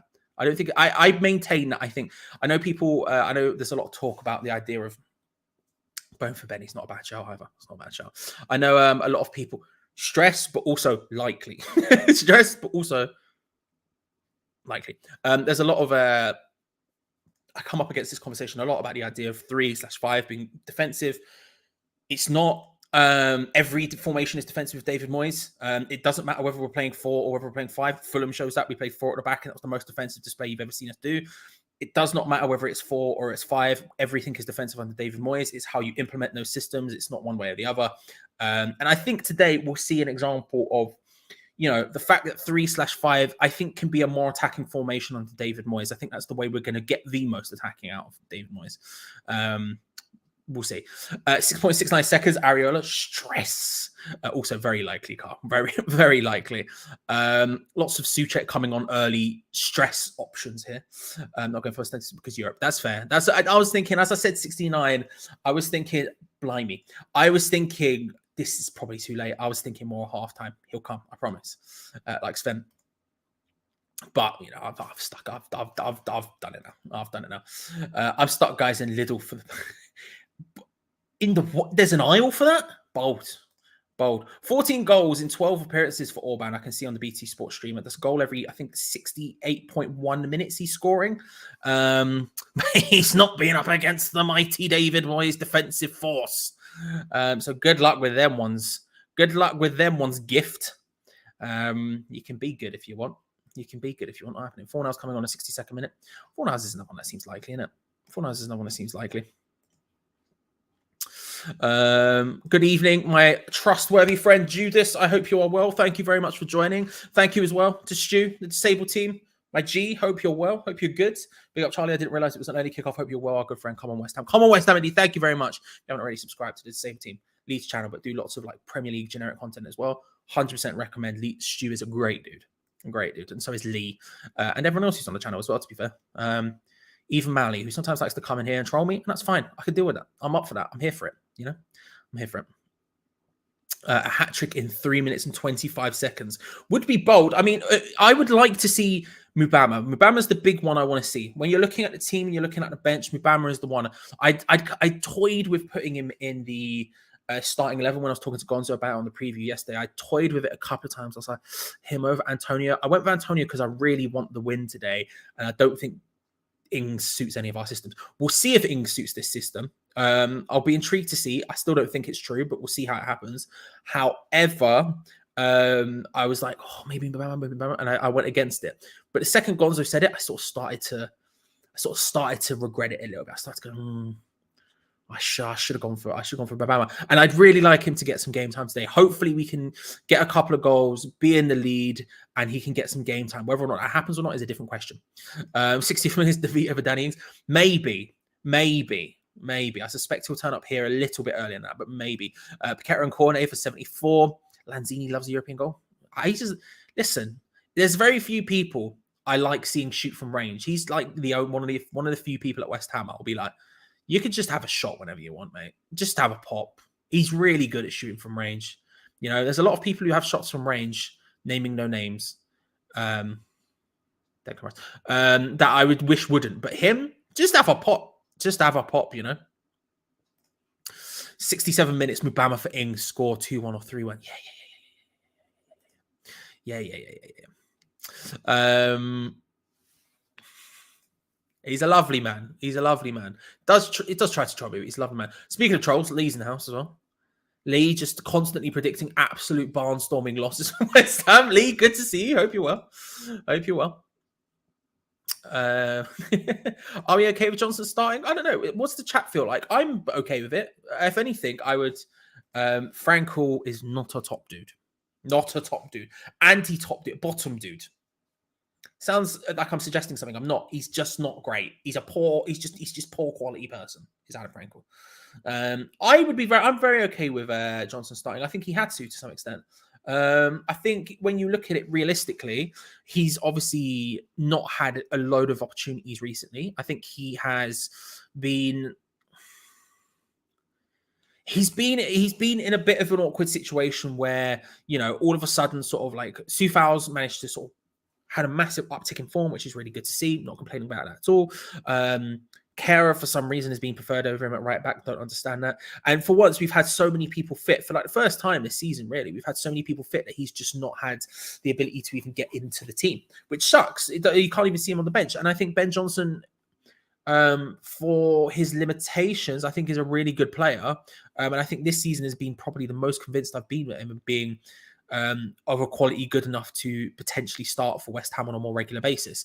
And so to see him sort of fall down the pecking order a little bit just due to the fitness of other people is a bit of a shame. And so seeing him start today, I'm very happy about. It's starting at probably, it looks like right centre back, which was an interesting choice. I think it will be fine. He's impressed me, to be honest, in that position before. And it will give us a bit more progression out of the back. I think when you look at the back line, of Johnson, Ogbonna, and Agerd, you know, with Agerd on one side, Johnson on the other, there's a lot of nice progression going on there. You know, Johnson essentially takes up the Aaron Cresswell role. One of them, maybe Agerd can go up sometimes, and then Johnson will go up sometimes. Agerd will stay back. It gives us a balance. It gives us a nice progression. And I think it gives us the opportunity to dominate a little bit more. I'm okay with it. Like I say, I felt like, to be honest with you, Johnson has sort of had his best season in fits and spurts. He's had some very bad performances, but he's also had some barnstormers. And I feel like this is a good opportunity to sort of, get back on track. Dan thinks Johnson is leaving in the summer. P. Lucas is saying, hope Johnson has a good game so we can sell him. Whereas M. James is saying, I really wanted Johnson to push on, but he doesn't he doesn't offer a great deal. See, I would have argued probably something similar before. So you can see it's a no for Johnson from me. Johnson absolute poo. We'll lose now. Johnson is playing. I think I would have argued a lot. And if you'd asked Ray, for example, see, I would disagree the other way. But there are also games where he's been awful. I think you can't. It's not one or the other for me, right? There have been games where he's been awful, but I think there's been games where he's been really good, especially earlier in the season. My God, he was good earlier in the season. He was very good. But yeah, I think it's one of those things where I've never been. If you asked Ray from the Two Spanners podcast, the Patreon exclusive podcast on patreon.com/hamchat, which you could definitely have a look in the description below. Ray always made a joke that I hated Johnson just because I was never convinced by him. I was always like, yeah, no, he's fine. He's good. He's fine. But I never really praised him that much. I was always just like, yeah, he's fine. And I feel like Johnson, for me, this season, I've become a little bit more confident with. Whether or not he leaves or not is another question. We'll see. But yeah. Squad player. Yeah, exactly what Dave is saying here. Squad player, Johnson, like Steve Potts was. Yeah, exactly. Very good to have around, works in multiple positions, youth academy graduate, so fills those quotas as well. And also it's just nice to see someone who comes from the academy and plays for the team. That's how I see it, and I'm very okay with that. We are just a few minutes away, which means now is the time to lock in those score predictions, ladies and gentlemen. We've spoken about the lineup. We've spoken about the subs bench. We've spoken about the opposition in as much detail as I physically can. I'm not that clued up on them. It's going to be a problem. But we have seen each angle. We've been speaking about it for just about an hour now. So now is the time to lock in those score predictions. No more changing, no more flipping, no more flopping. What are your final predictions? I'm going to go with 2-1 West Ham. It's not bold. It's not brave. It's not big, but it will do. A win here puts us in a much better position. I would like to see a more convincing performance. I would like to see a more convincing win. If we can go ahead and get, a 2-goal, three-goal margin, I think is probably questionable, but a 2-goal margin would we're in the Tango kit. You love to see it. If we could get a big margin like Dave here and Mark are predicting, for example, I would love that. But I think realistically, Lanzini to score first. Big boy banger from Lanzini would be good. Realistically, I ask myself this question. Do I see us scoring? Yes. Can I see us scoring 2? Yes. Can I see us scoring 3 or more? Probably not. I think 2 is probably our limit. And then I say, do I see them scoring? Yeah, I do. I think Gift Orban is in such good form. This is a huge opportunity for him as well. I think, we can talk about how well he's been playing recently and the form he's in and, scoring for fun and everything else. This is a Premier League opposition and a goal against us in a game where, there's a lot of eyes on him. Sold out stadium, big opportunity for him to get a goal. I think he's going to be up for it. I think there will be 1 goal. I think Sven Coombs is captain for them tonight. That's very exciting. But yeah, so I'm saying 2-1. I don't know if they can get more than one past us, but I do think they'll get at least 1 past us. I do think they'll get 1 past us, not at least. But yeah, I think a lot of bold predictions. 4-3 West Ham win is a huge one, Tom. 1-0 to West Ham. I bet his big wins. Listen, huge, massive. Harsh Chapman, harsh Alex. I disagree strongly, but I appreciate what you're saying. I do disagree strongly. Justin saying 10-0, big, bold. Well, there's one way of looking at it. That's one way of looking at it. I don't think I wouldn't say anything about David Moyes taking this more or less seriously than he has any other time we've played in this competition. To be fair, I think we're playing about the team we'd expect to be playing. But we've got Rice on the pitch, so there is certainly something there. And Ogbono, which I'm surprised by. I'm surprised we're playing Ogbono twice in a week, maybe 3 times.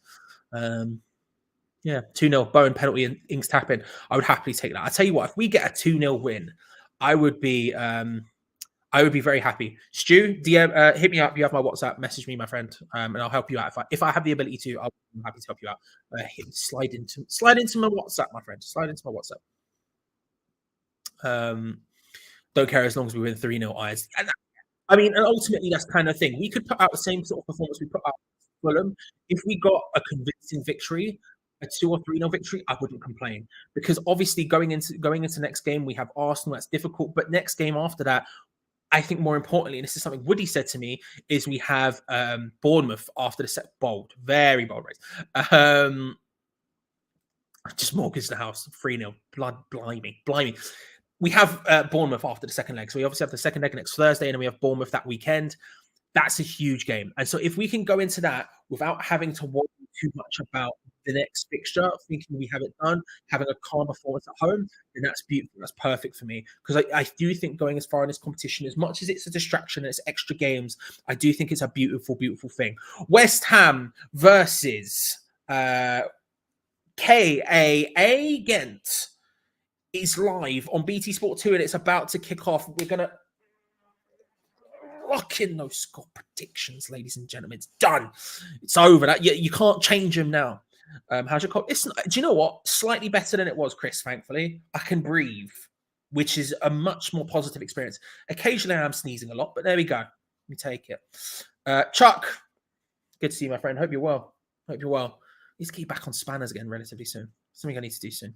Got a couple of people lined up, and I need to get another Chuck appearance in. It's West Ham versus KAA Gent. West Ham to kick off. There we go, ladies and gentlemen. Come on, you irons. Deploy the boys. Europa Conference League quarter-final. God, if we could get something from this game, I would be very, very happy. Not seeing stream. It is early. It is an early kickoff in terms of match day. So give it some time. Give it a little bit of time. But Ben and Ginge and the people in Discord do lots of good work and they put an effort in. So give it time. Hopefully it'll be there. Hopefully it'll be there soon, John. We see early opportunity for West Ham. They've worked their way down the right-hand side to get a throw-in. Soufal to take. So if there was any doubts on who's going to be playing in a sort of who's going to be playing the right wing back role in the back three, it is Soufal. Good defensive work from Gent, which means I should just have enough time. Let me take the headphones off. It's probably smart. Just grab Danny. Here he is. Hang on. There we go. Wait, move that up. There we go. Oh, sugar. Here he is. Irons. Oh, we have fun, don't we?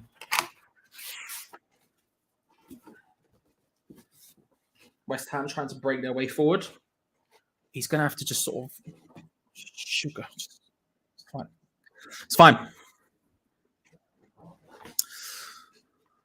I think personally, I think 2-1. I do think they'll score. They've got some very good strikers up front. I think they're going to get a goal, but we'll see.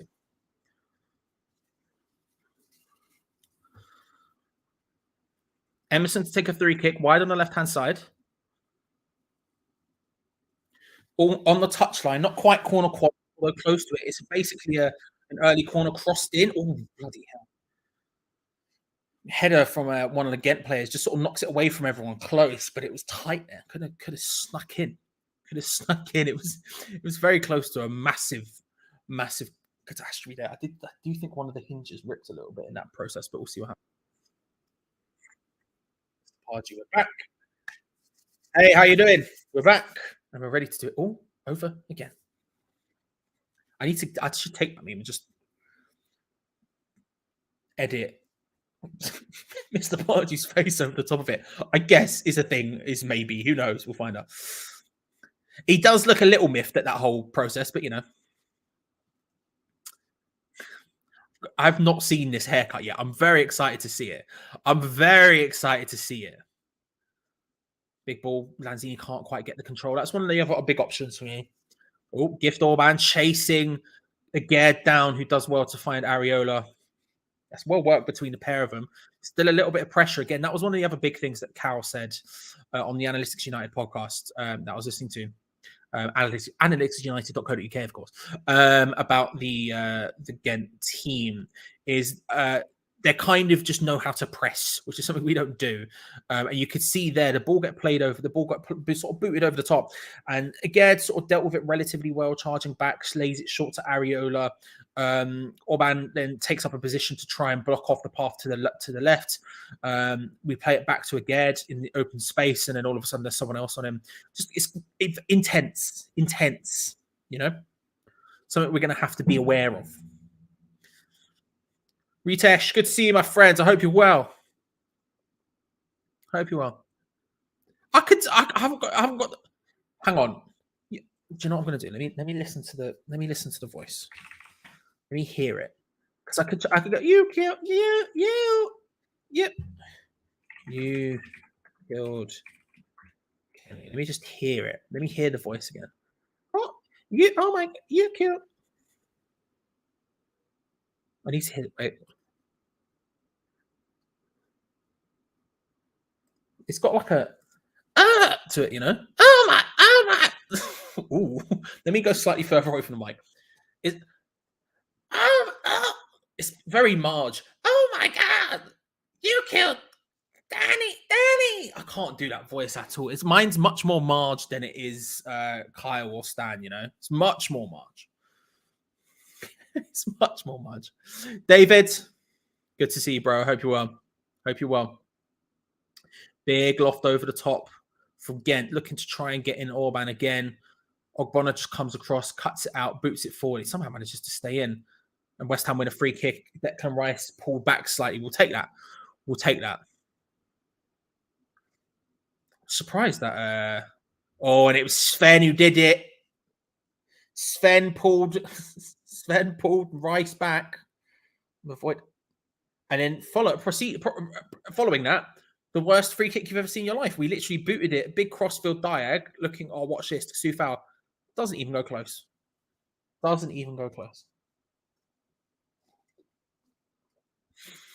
It would not suit me. My head's a weird shape, man. I do often think, right? I think I've said this on a watch along before. There are people who could have watched every single watch along, right, for over 2 years and have never seen me get a haircut. It's wild to think about. Good movement down the right-hand side with Bowen. Finds Soufal. Into the mid. Ings was making a late run into the box. Can't quite be found. It was a nice idea. Johnson intercepts it well. Declan Rice, frankly, awful pass. Thankfully, Emerson picks it back up. Dean, I'm sorry. I tried. I gave it my best.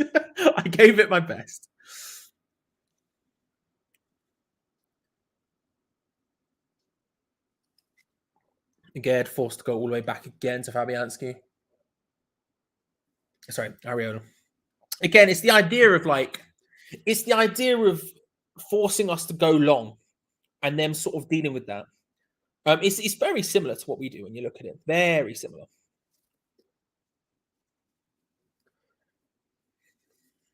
And there we go. We start pressurizing them. We start pressing them. They're forced to go all the way back and then boot it long. I feel like we're going to see a lot of long balls in this game. They deal with that better, though. Desart plays it wide to Fofana.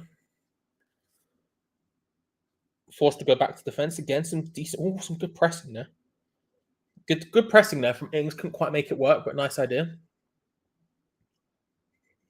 Still trying to figure out where Lanzini sort of is.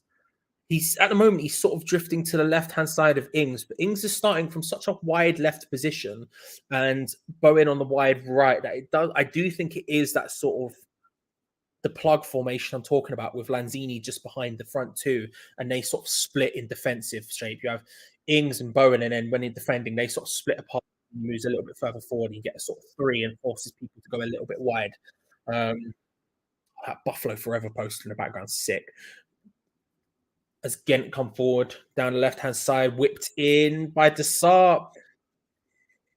Don't know who they were looking for. Couldn't quite make it work, though. Edgar Allan Bro. Thank you very much, my friend. Another all-time classic name, Edgar Allan Bro. With the $4.99 into the full-time fund. Always love watching along with you. Come on, you're from Arizona. Thank you very much, Edgar. EAB. Thank you very much. Very kind of you. You didn't need to do that at all. I love your name in the thing, but thank you. It's not turgid. It's not turgid. Dark days, Dean. Dark days indeed. Although it might be coming back soon. I do need to get my hair cut soon, so I might. Yeah, we'll see. We'll see. Although I've artfully got the beard. I artfully did the beard before that. So,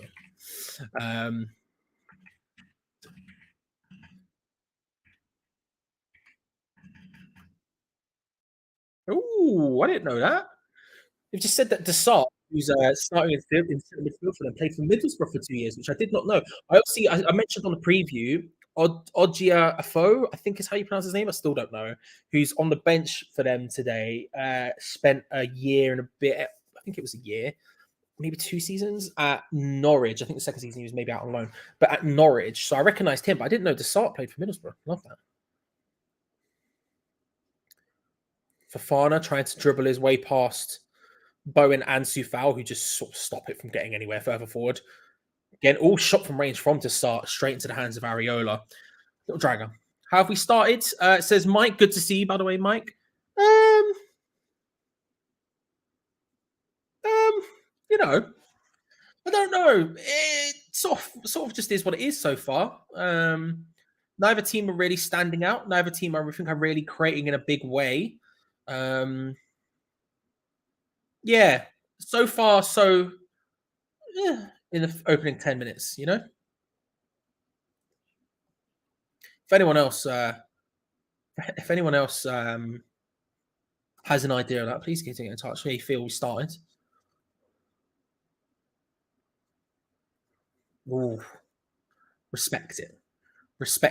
I don't know if I could do the huge beard again. You know, I don't know if I could do it again. As much as the thing is, because I do it out of laziness more than anything. I just can't be asked to shave it. But I don't know. I do like just my whole face being covered. That's the idea. It was, I don't know. I just felt it that day, Dan. I'm not really sure why, I'll be honest with you. Not really sure. Declan Rice, another bad pass. His passing's been a little bit wayward tonight, I can't lie. Sure he'll grow into the game, but he's made a couple of just wayward passes there. They were lucky not to lose out on the ball that time again. It goes out being a throw-in for West Ham, who Sufal tries to loft it into the path of Ings, was never really doing anything. We win another throw, we'll take it. Yeah, I just sort of woke up one day and just sort of got rid. I don't know. That's how I usually do it. It's with my hair, the same thing. At some point, I'll wake up and I'll just be like, I can't be asked for this anymore, and I'll just get rid of it. And I feel like that time is coming soon because it's so annoying to have this long. Takes forever to wash, takes forever to dry. It's just a pain in the backside. You're doing the washing up. I'm doing the washing up, right? I'm standing over the thing, and my hair, right, will just be like, I can't see. Look, I could, in theory, look at this. Look at that. Bro, and I'm stood there doing the washing up. I can't see nothing. It's a pain in the ass. It's a pain in the ass. So I feel like that time's coming soon. I feel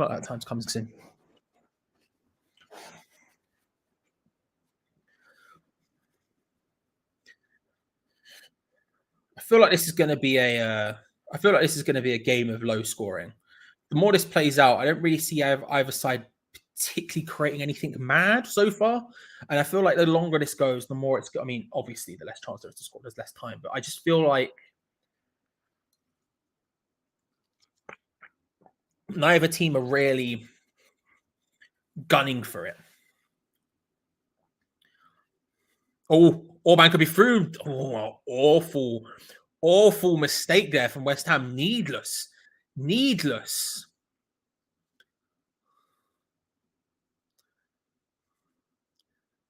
Just headed back, and for some reason, there's just a bit of miscommunication. It's not even headed back. I thought it was Downs who got it, but bit of miscommunication through Johnson and Ogbonna. Neither of them go for it, and Johnson just forced to boot it wide for a goal kick because Orban was almost through. That was terrible. That was absolutely awful from us. It's going to be a corner for Gent, and the result of that whipped in. There's a header. High and wide. High and wide will take, but he does well to get it off. Yeah, just there was him. Fun fact: Drunk Tom, who doesn't appear on the channel too much now, used to a lot. Tom Downs used to appear on the channel a lot. Just every time he sees me, just makes Chewbacca noises. That's all he does. That's the opening. Hello, Charlie. It's just Chewbacca noise. Yeah, Downs was all over the shop. O'Connor all over the shop. Johnson all over. Just poor all over the shop.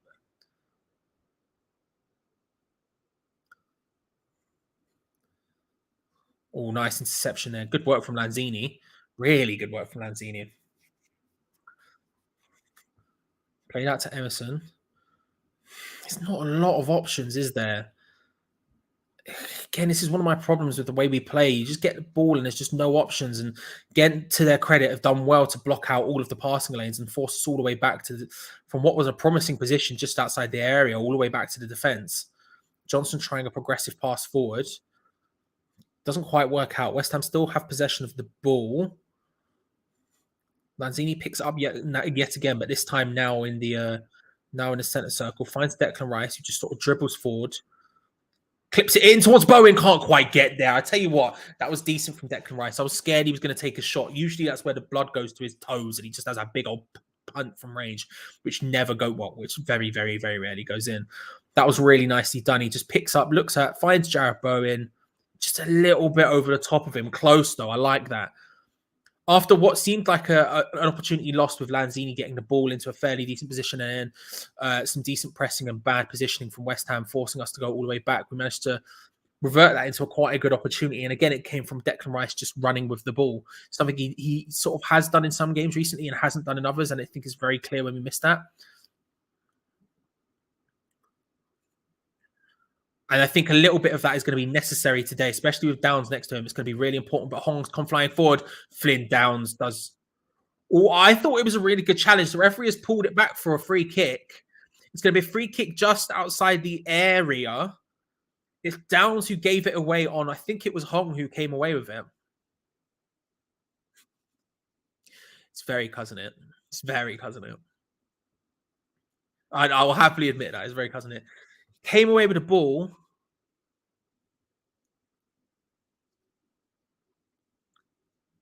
It's tight. I don't think that's a foul. That's a bit tight. I thought he got the ball first before he got the man, but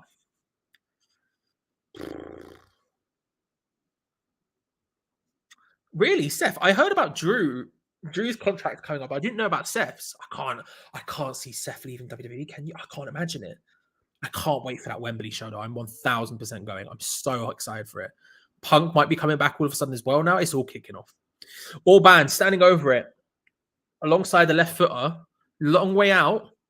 Gift Orban hits it straight into the wall. Thankfully, it was a disappointing free kick in the end after a lot of build up there from Gent. It was, if you're going to take a free kick, it probably be that sort of range. It was a little bit further out than I initially thought it was. I thought it was going to be a little bit closer than that. So from range, he just sort of takes a punt, hits the wall.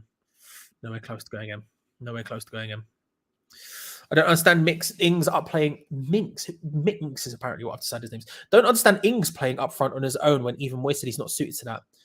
Yeah, he's not today, but also it's just the way David Moyes plays. David Moyes doesn't do a two up front system. And so if you're going to make Ings work, that's what's going to have to be. I don't think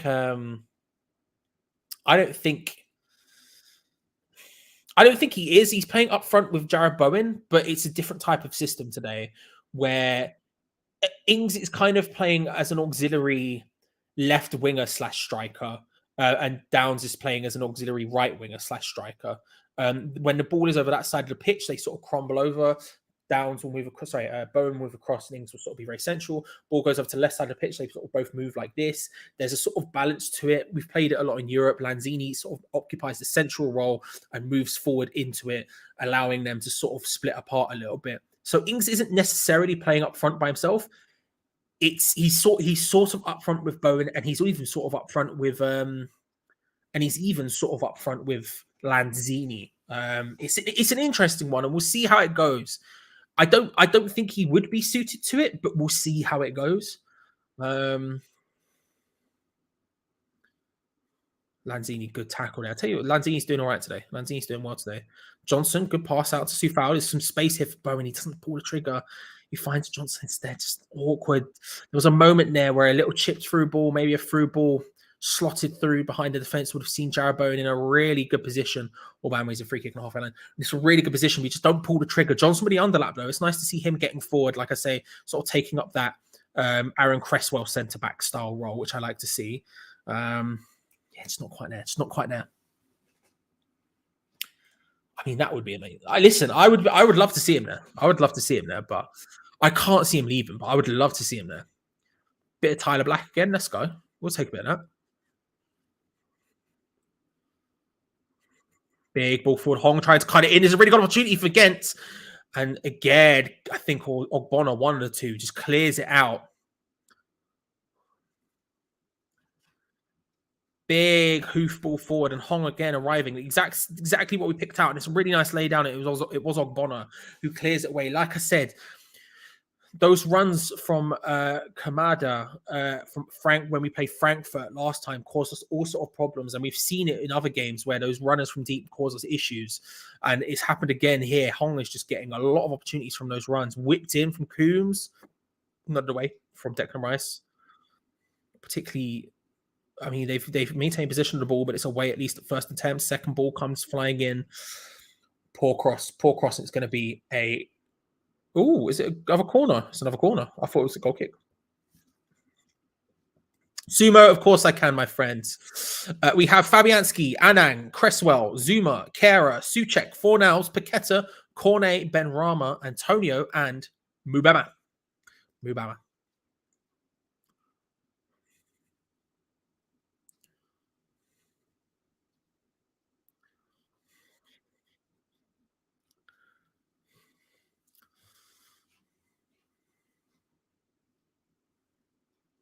Surely Cornet should be playing. Hope he comes on. He's fresh for everything to prove. I would play him against Arsenal, so I said I wouldn't start him in this game because I would play him against Arsenal, but I would suspect he does come on. I also don't think he will start against Arsenal. I would, but I don't think he would. Oh, that's a good ball bump. Oh, it was nice. Nice little idea from Sufal there, just trying to whip it in towards, I think it was Bowen or Lanzini maybe making the run. Is it Lanzini? Sufal looks up. Bowen makes a nice run in between him. He probably would have been offside, but it was a nice idea. Better than usual. Gent are doing better. I think they are doing better so far.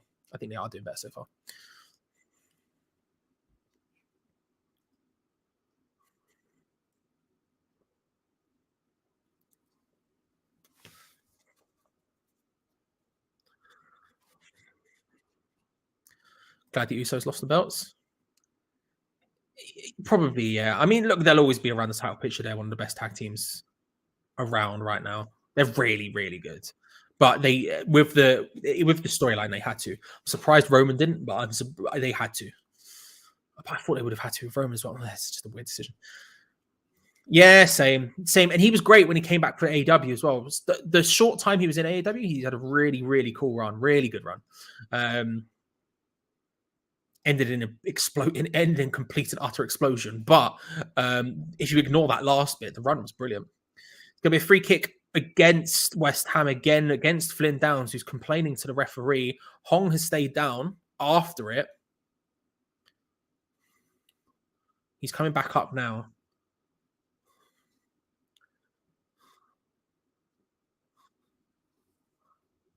Really nicely done from the centre-back there. Takes it past two. Flynn Downs just... yeah, I don't think that's a foul. Flynn Downs dives in from range. He's fired up his Flynn.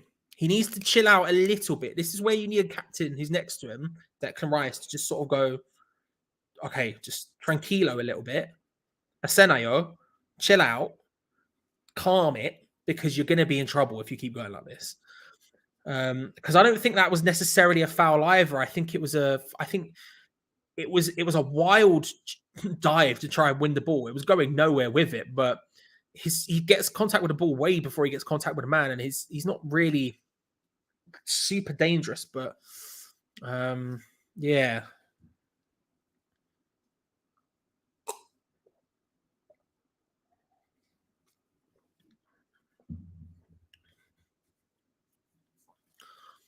Again, finding good space here. Shot from range straight into the hands of Areola, thankfully. But that was really, it was well worked by Gent. They found a bit of space, and the Sark comes charging forward with his left foot, hits it from range. Maybe he would have got a little bit closer, but a huge amount of space opened up for him. I think Gent have been the better team. I do think now we're 25 minutes in almost. I would say that Gent have been the better side. I think they're creating the better opportunities now. Quite comfortably, we're creating literally nothing. Yeah.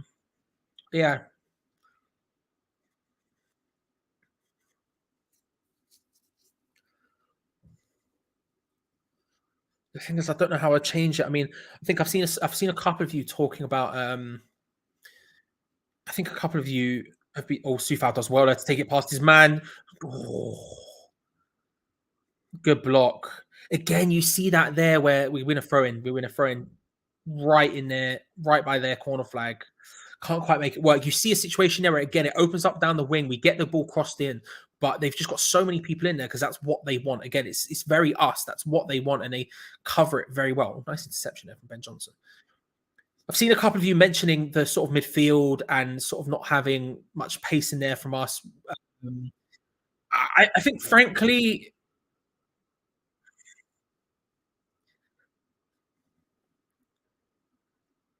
I don't know. I'm waiting. I'll wait till half time to make my judgments. I'll wait till half time to make my judgments. Flynn Down's getting forward. They're trying to press him. We haven't had a single shot yet for those counting. Stats just come up on screen. 5 shots from Gent, none from us. 25 minutes in. Two of Gent's 5 have been on target. Big boot forward for them. Again, nodded down at Kuipers, finds Gift Orban. Good tackle there from Ben Johnson again. He's having a decent. I think he's having a good game. Emerson's loft forward a little bit light, but we managed to come away with it. Johnson, that's a really good ball. Good play by Johnson. Finds Jared Bowen in a really advanced position. Tries to take on his man. Can't quite make it work. Wins a corner. We'll take it. Ben Johnson with an absolutely beautiful ball to make that happen. Looks up, sees the run from Jared Bowen, and then it hits it the entire length of the pitch. And that's the sort of stuff we need to be doing. We need to be able to convert faster. Tell you what, it should probably be a goal kick. That's a great pass from Ben Johnson down the line for Bowen. I think Bowen touches it last. I think it probably should be a goal kick. I don't know if it's it looks like a goal kick anyway. It's probably correct. I think he touched it last. But awesome pass from Johnson. Johnson's having a good game. I'm enjoying it so far.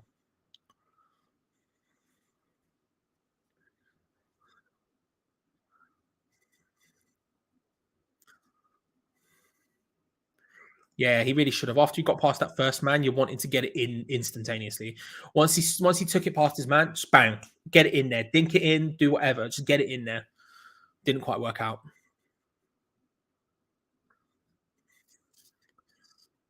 We're having a little break here because the Gent player who chased down Bowen is still down. So he's receiving some attention. Eating chicken wings and watching the watch along, living the dream. David, my friend, having an absolute balling time. Very jealous. I could 8 wings chips. Boss man sounds ideal right now. I've got pizza for dinner, but that sounds ideal. I want it in my life. I want it quite badly in my life, actually. Like, really bad.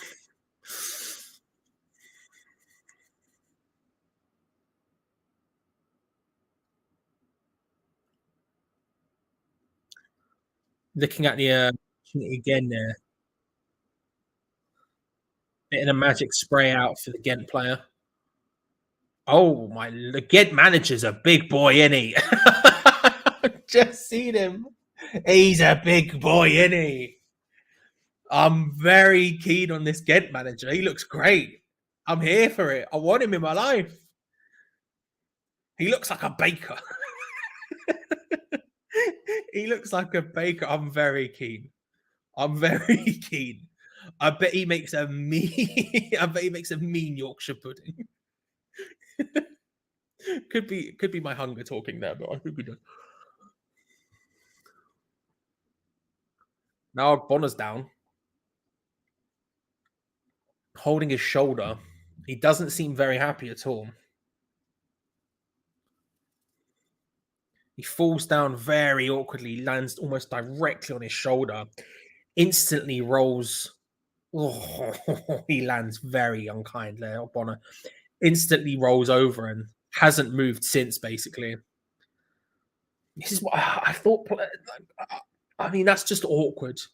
And I would have thought you would have done everything in your power to make sure you had Ogbonna and Zuma both fit for the Arsenal game. So I'm surprised he's played today. And it looks like it's not paid off. Danny Ings in deep conversation with David Moyes.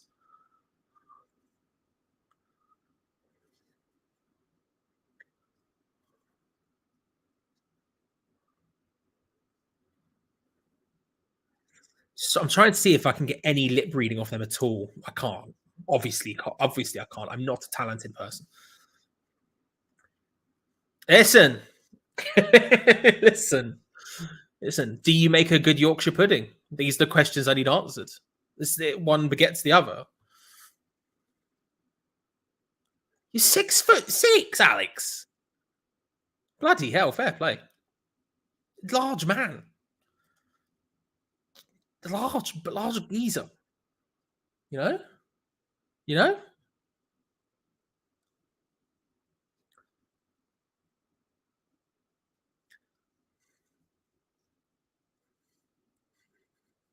Well, Bonner is still down, by the way. He's receiving attention.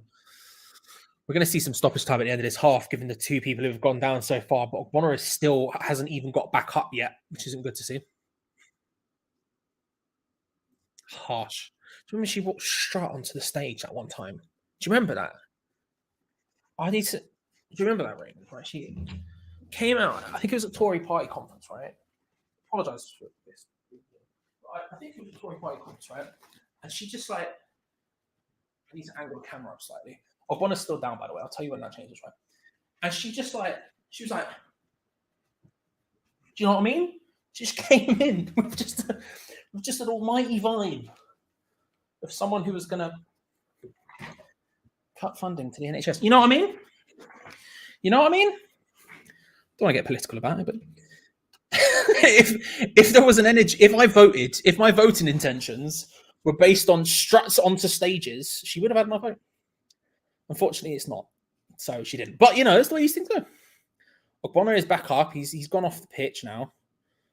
Hopefully he stays okay. So hopefully he stays all right. But he's back up at least. He's still talking to the people. He's not come back onto the pitch. We'll see how it goes. There are bells available if necessary.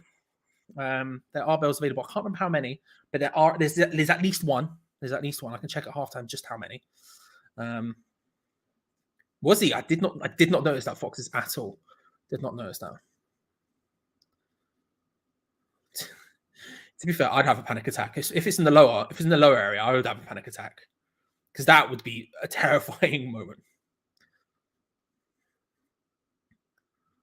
Orban trying to find his way to Hong, can't quite make it happen. Downs with a good interception. Ings tries to find Lanzini, can't quite make it work. Ogbonna is back onto the pitch now.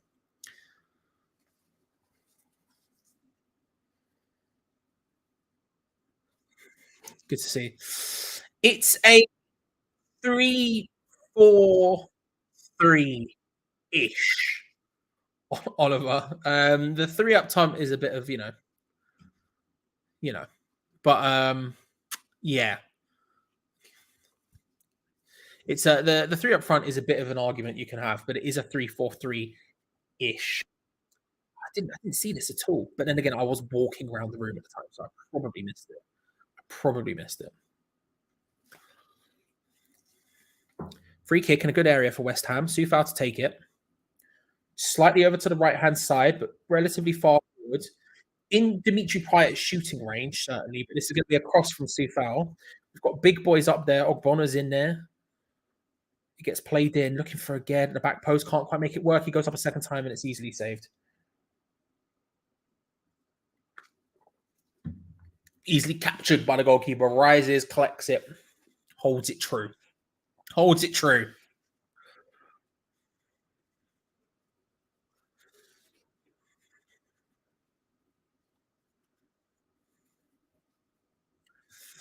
Hope you're right. Retest, mate. I hope you're right. The goal soon would be ideal. 4-0 feels bold, but we'll see.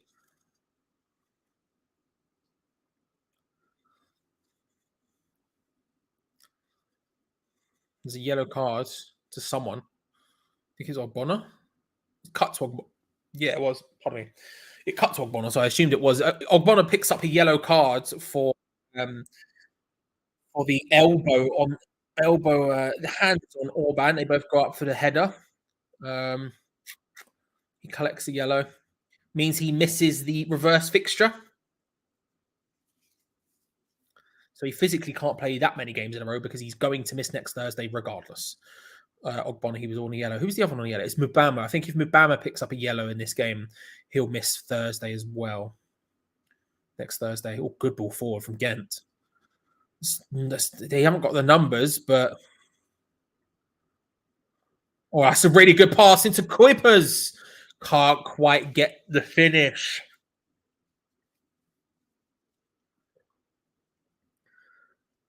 It's Coombs who played the ball in towards him.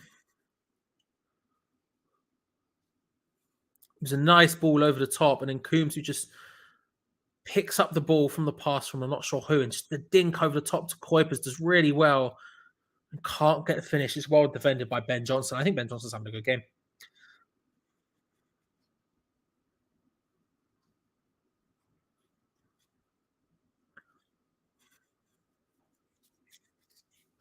Going to get a corner from Gent. Coombs to take it. Sven to take it.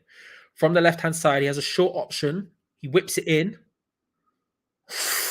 Header went over. It was approached late from, I'm not sure who it is, but he did it earlier in the game as well. Comes very late from inside the box. And again, our zonal marking just... a complete failure from zonal marking standpoint. You can't... It's Piakowski, how I pronounce his name. Let me see, it's about to come down the bottom of the screen. Piatowski is maybe the way I'd say it. He's had 2 good opportunities in the air now. Not good, but he's had 2 opportunities. And that's the problem with zonal marking. We've got everyone sort of standing around waiting, and he just, from the start of the box, just gets all of the momentum, comes steaming in, finds the space in front of Ben Johnson and gets his head onto it. Thankfully, it goes over, but we should be paying attention to these sort of things, and we're not right now. We're not at all. We are not at all.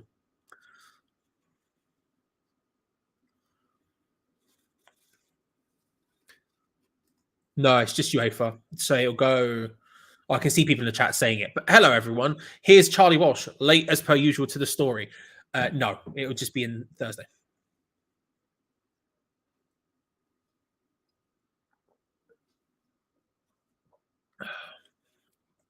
Ismail, hope you're well, bro. How are you? Hope you're good. Hope you're good. Thank you for joining. Appreciate it.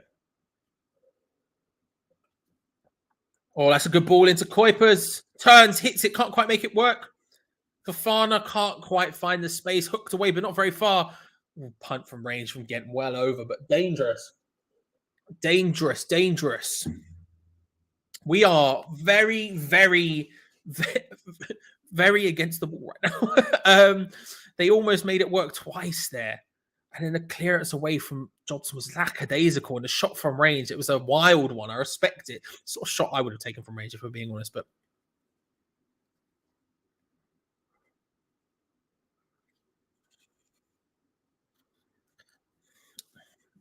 it's well defended from the Fofana chance. But after the clearance away, it was a bit lackadaisical. And they get an opportunity from it. And Hong, Orban tried to backheel, couldn't quite find him.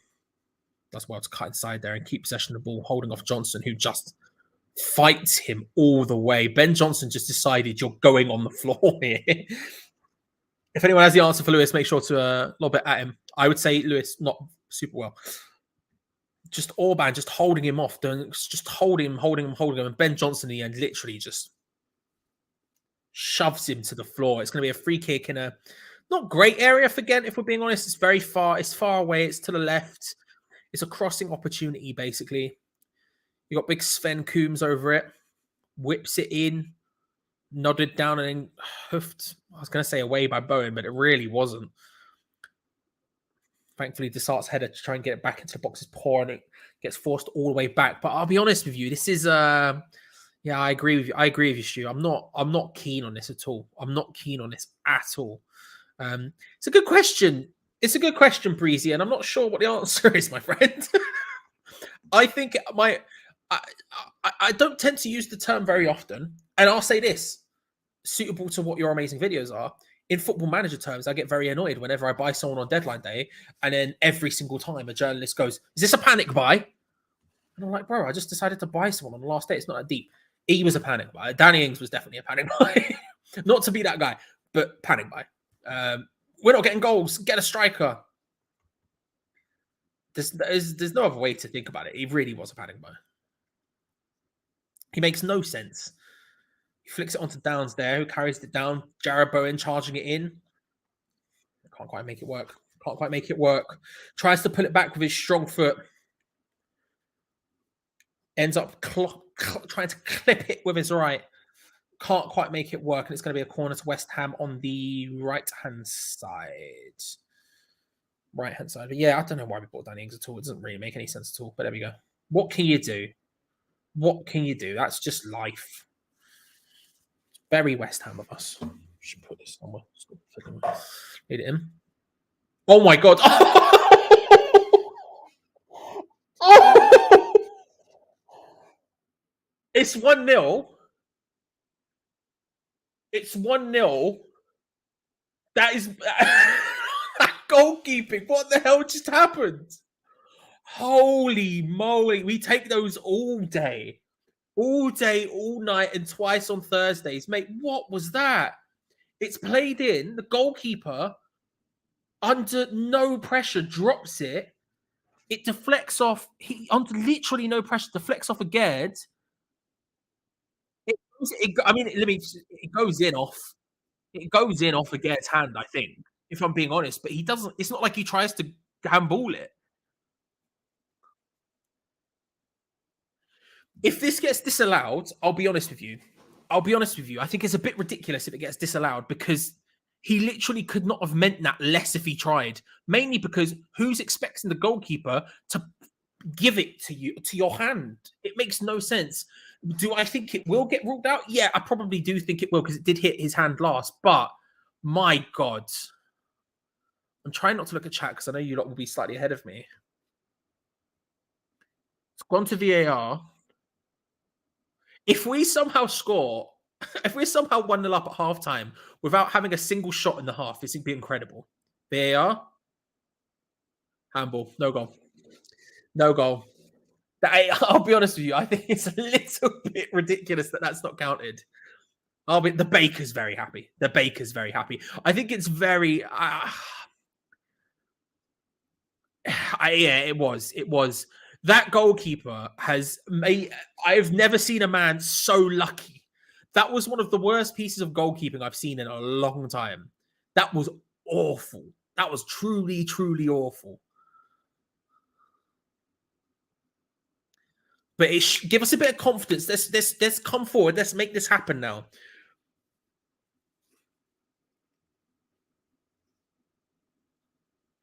Ings and Rice trying to team up there. Ings again. Finds Emerson. Can't quite get control of the ball at all. And we let Gent just control the ball and hoof it long.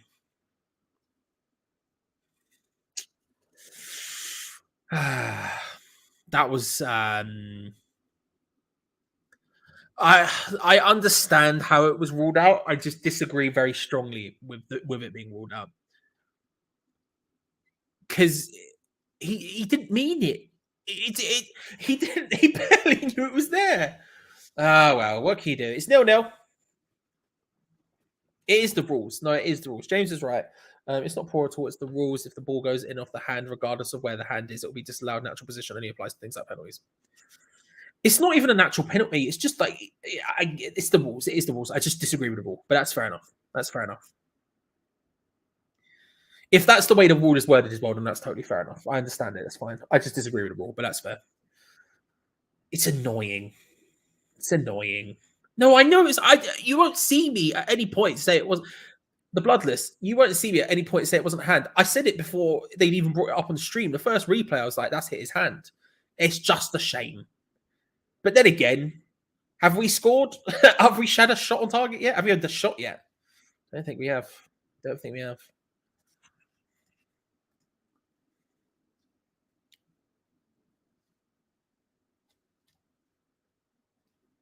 Trying to see. No, we haven't had a shot yet. So I just couldn't quite like the vibe of having gone in 1-0 without having a single shot.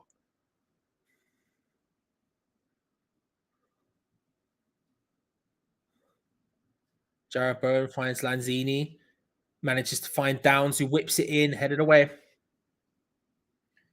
West Ham tried to force it, a bit of an awful clearance from, again, we're going to have a throw-in.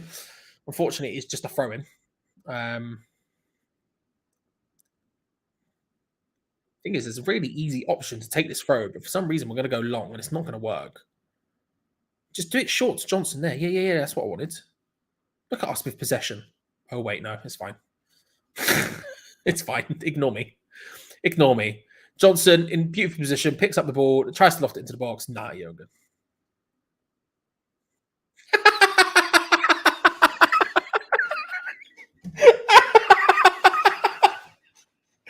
Oh, Slow-Fi, good to see you. I hope you're well. Thanks for clicking on the video. Oh, what a... Enjoy yourself, Slow-Fi. I hope you're having a good day. I hope you're having a good day. I hope the void that you're shouting into is enjoying it. Anyway. I don't think they do, Stu. I don't. I'll be honest with you. I just look at it and I'm just like, all right, fine. We're just sort of... it's a great point. That's an outstanding point, to be fair. Outstanding point. What's your favorite? I like a ball paint. I like a ballpoint. Ballpoints, personally. Sledge, another good one. My hammer knowledge has ended and began and ended there. Still.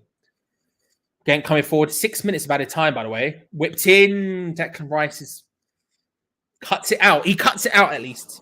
He cuts it out. He cuts it out.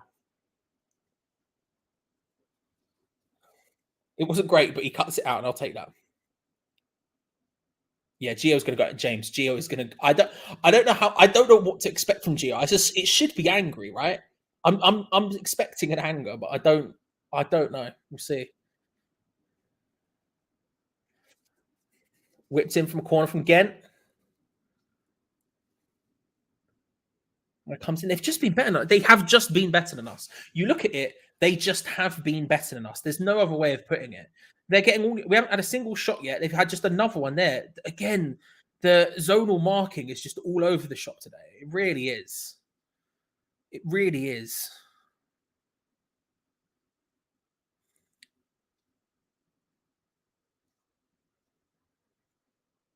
Apparently, the defender who just went for the header, the Gent player who just went for the header, nickname in school was Crouch because of how tall he was. Love that. I love that Peter Crouch's effect and renown has spread continental. You love to see it. You absolutely love to see it.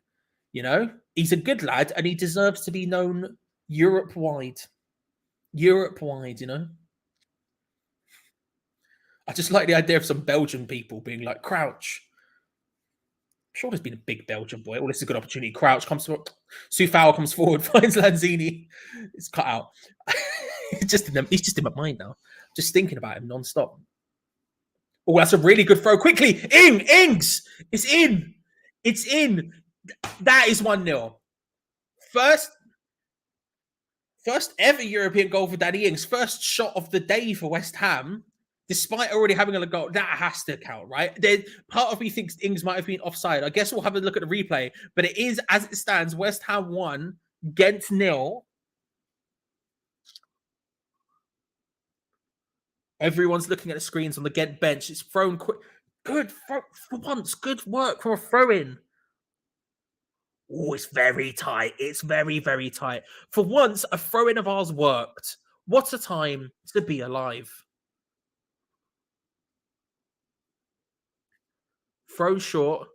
collected by Bowen, who hooks it across to Danny Ings, who's just stood in the center of the box, in the center of the 6-yard box, unmarked. Again, I'm trying not to look at chat. I apologize. I know you're probably all either celebrating or saying, oh my God, it's been ruled out for offside. I'm trying not to look. 6 minutes of added time. We're 3.5 minutes into it. It's whether or not the pass from Bowen to Ings is offside. You obviously can't be offside from a throw-in. So it can't be the Soufal throw. Oh my God, a good throw-in. Even if this doesn't count, I'm just very happy we actually sorted it out for once. Yes, it counts. 1-0. Let's go. One shot, one goal. Who needs it? It's efficiency. It's ruthless efficiency. You know, that's all we need. That's all we need. Danny Ings with his first ever European goal. Us with our first ever shot in a Europa Conference League quarterfinals. What a time to be alive. We'll take that. That was good. That was well worked. Oh my God, we scored from a throw-in. Imagine.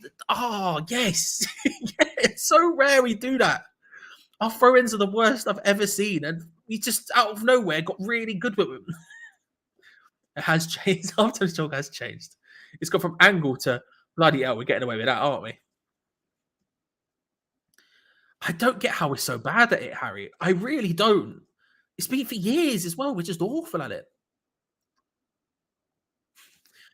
Go on, Philip. Go on. I will be making another one at halftime, but empty. No, it doesn't. It doesn't, but it also changes the look of it slightly. You know, it feels it, but yeah. You have not missed any bells, Steve. You have not missed any bells. You've only missed one West Ham shot, but hey, it went in, so who cares? But there have been no bells. No bells. 50 minutes played so far. A single shot from West Ham. 1 goal. 1 disallowed goal. What a time to be alive. Good to see you, Steve, by the way. Hope you well.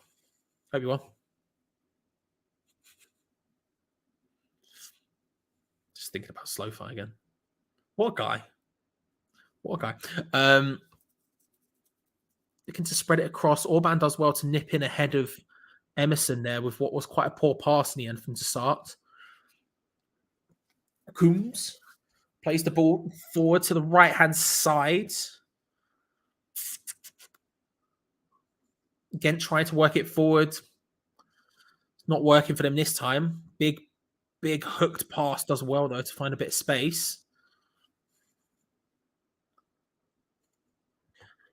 The added time is up. This will be the last opportunity you would suspect for Fana. Tried to take on Soufal. Wins a corner. It's a good block from Soufal. Fana does well there. He couldn't get past him. He couldn't find a pass. And so just a little bit of a drop of the shoulder. Puts him on the wrong foot a little bit. Tries to dink the cross in and it hits. It hits off Soufal's hand, but it's not a pen, to be fair. It's going to be a corner right at the end of the half. Gent. Even I could have scored that one. Yeah, well. I'm a lethal finisher. Lots of people say I'm as good in the box as Danny Ings. It's been said. Oh, Deckers, how are you, my friend? I hope you're well. Hope you're having a good day, bro. Orban does well to fight for it. Finds Coombs. Fana. Again, resetting, refreshing, trying to find a different way in. That's Ovik, bloody hell. Ovik cross almost managed to go into the box there. And there is the half time. It was Piatowski, however I'm supposed to pronounce his name because I'm so illiterate. Almost gets there. Ariella rams into the post there. It's a bit painful, but hey, look, 1-0. Far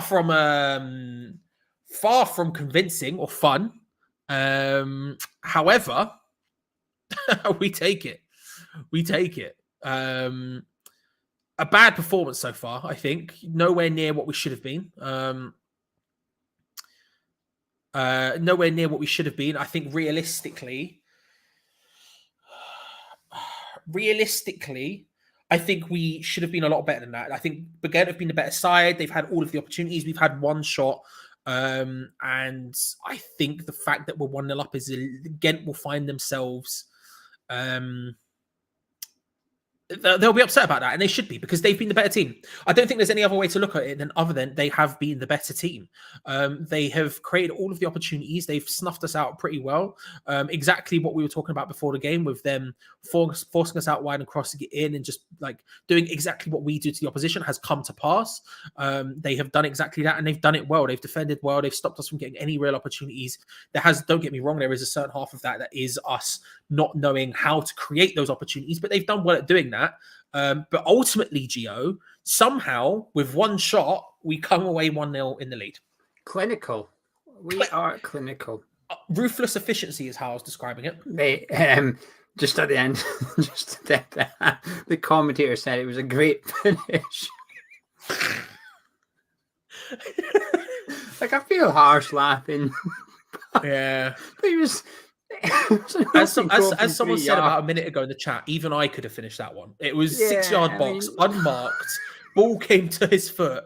It would have taken significantly more effort to miss than it would have to put in the back of the net, if we're being completely honest about it. Like, positioning, staying on side, that was great. But it's the way they just said it was a great finish.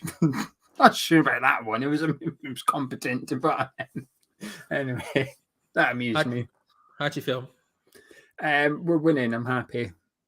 Okay. No, That's actually, fair. I'll be honest with you. This is crap. It's really crap, Charlie. It's not enjoyable at all. But we're winning, so I'm happy. But it's not enough. We need more than this. I don't expect an easy win. I don't expect us to blow them away. I was a bit wary at Gent. Actually, they're not as good as I was expecting. If anything, I was expecting. We've made it easy for them. They're just dropping balls in behind our defence, and we're struggling with it. A Premier League team, a decent Premier League team, would have caused us a little bit of bother. Areola, from memory, hasn't had a save to make. If he has, it's not been a difficult one. They've had a couple of close misses from headers at set pieces, but nothing on target. But they're causing us problems with their front three. They're playing a bit of a 3-4-3. So where's our extra man? Well, it should be in midfield. I don't really notice it. Possession, we're not dominating. Not really doing much going forward. Defensively, we look a little bit worried. It's not good, to be honest with you, Charlie. I almost feel guilty that we're leading. It feels like a bit of a smash and grab at the minute, and it shouldn't be that way. At the end of the day, if we were to win 1-0, I'll be happy, because we've got one foot in the semi-final, and it's a cup competition. It's all about the result. But the problem is when we are as low as confidence as we are, when the football has been as poor as it has been for quite some time now, you look for opportunities to improve that performance. And tonight is one of those opportunities, and it's not improving. It's just as bad as it was against Fulham. It's just as bad as it was against Newcastle and Southampton. And we won 2 of those games, and we will possibly win tonight. But it does not mean that we are playing well. It just means that we are ultimately better than them. We have better players than them.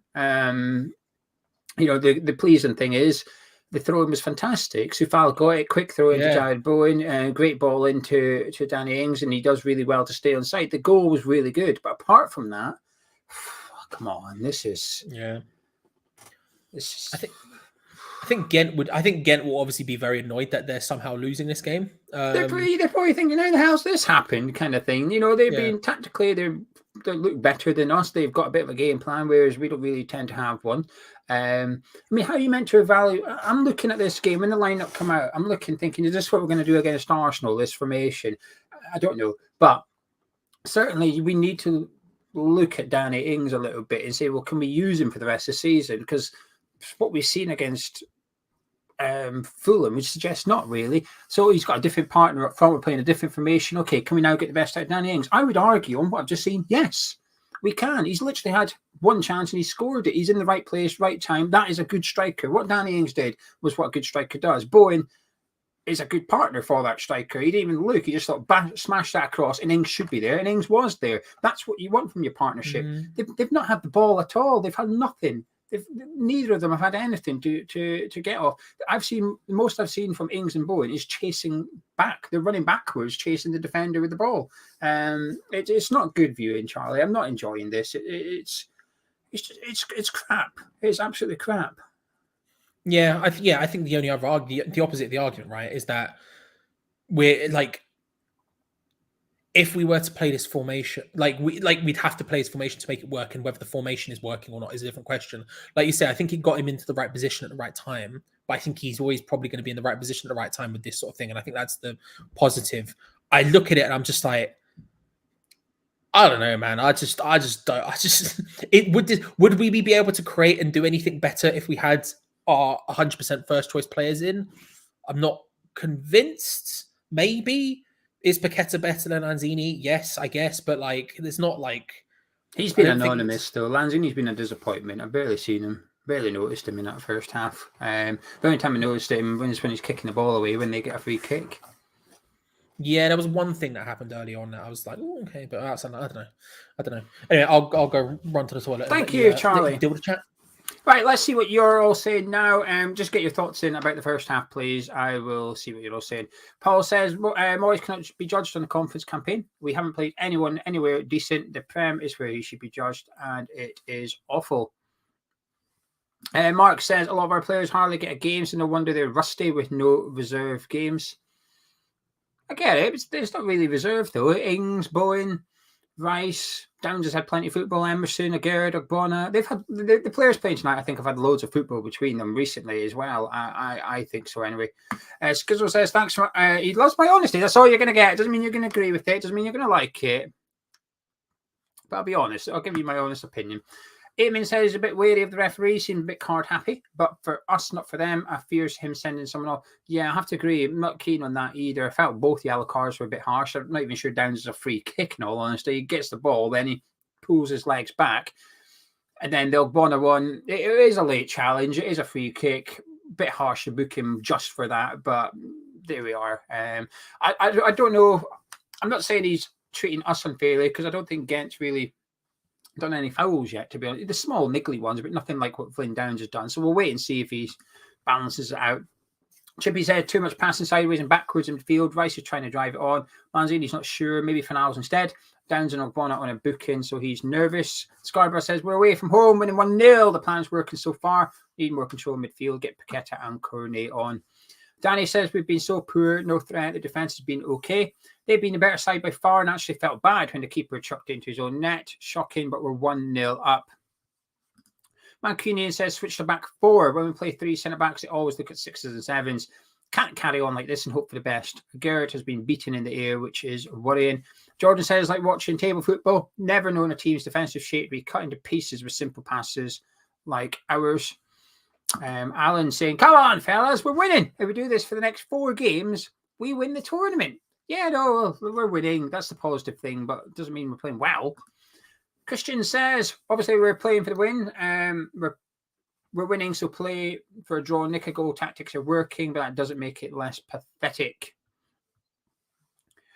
Steve saying, same rubbish, different competition. Joshua says, currently I feel nothing watching this game other than my dislike for the referee. Jackie says it's a terrible performance, but we're somehow 1-0 up. Volt says, he got lucky. He got 1 lucky goal in 6 games, so he's a great striker argument. I'll defend Danny Ings. I think my theory will stay the same. Ings is a good striker, but not. It won't work under the way that we play. The way we play doesn't suit him, and he doesn't suit the way that we play. I think the better strikers, if you're going to play like that, the better options are Bowen, Antonio, Cornet. 2 of those 3, I think, would make a really good pair. Even Mubama, when you watch him for the under 18s, how mobile and athletic he is, I think he'd be a better option for playing this way than what Danny Ings is. Kevin says, I don't think we've got into second gear yet. Fitness may decide this. Goal flurry in the last 20. Scarborough says it has been awful in the Premier League. I agree with Paul, but we do have same amount of points as Brighton since the World Cup. It's not pretty, but you could say it's working. Yeah, I think it's 8th, maybe 9th. It's 8th or 9th in the form table in the Premier League. So I think the results are better than what a lot of people expect.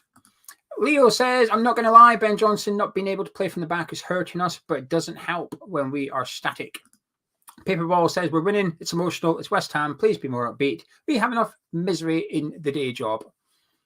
Rex, you did hear correctly. We are the favourites to win this cup. You're correct. Kevin says, does Moyes believe winning the cup the saviour of his job, and 2 fingers up to fans who rightly think enough is enough. Don't know. I think he just wants to win a trophy. I think he's just, in all honesty, I just think he's a football manager that just wants to win a trophy. Right? I think there's nothing wrong with that. In fact, I quite like it when we've had managers in the past that has dismissed competitions, including David Moyes. The first time he was here, he dismissed the League Cup, and we were in the quarterfinals of it as well, and he dismissed it. I remember playing Arsenal. He just he played Aaron Creswell right back, if I remember correctly.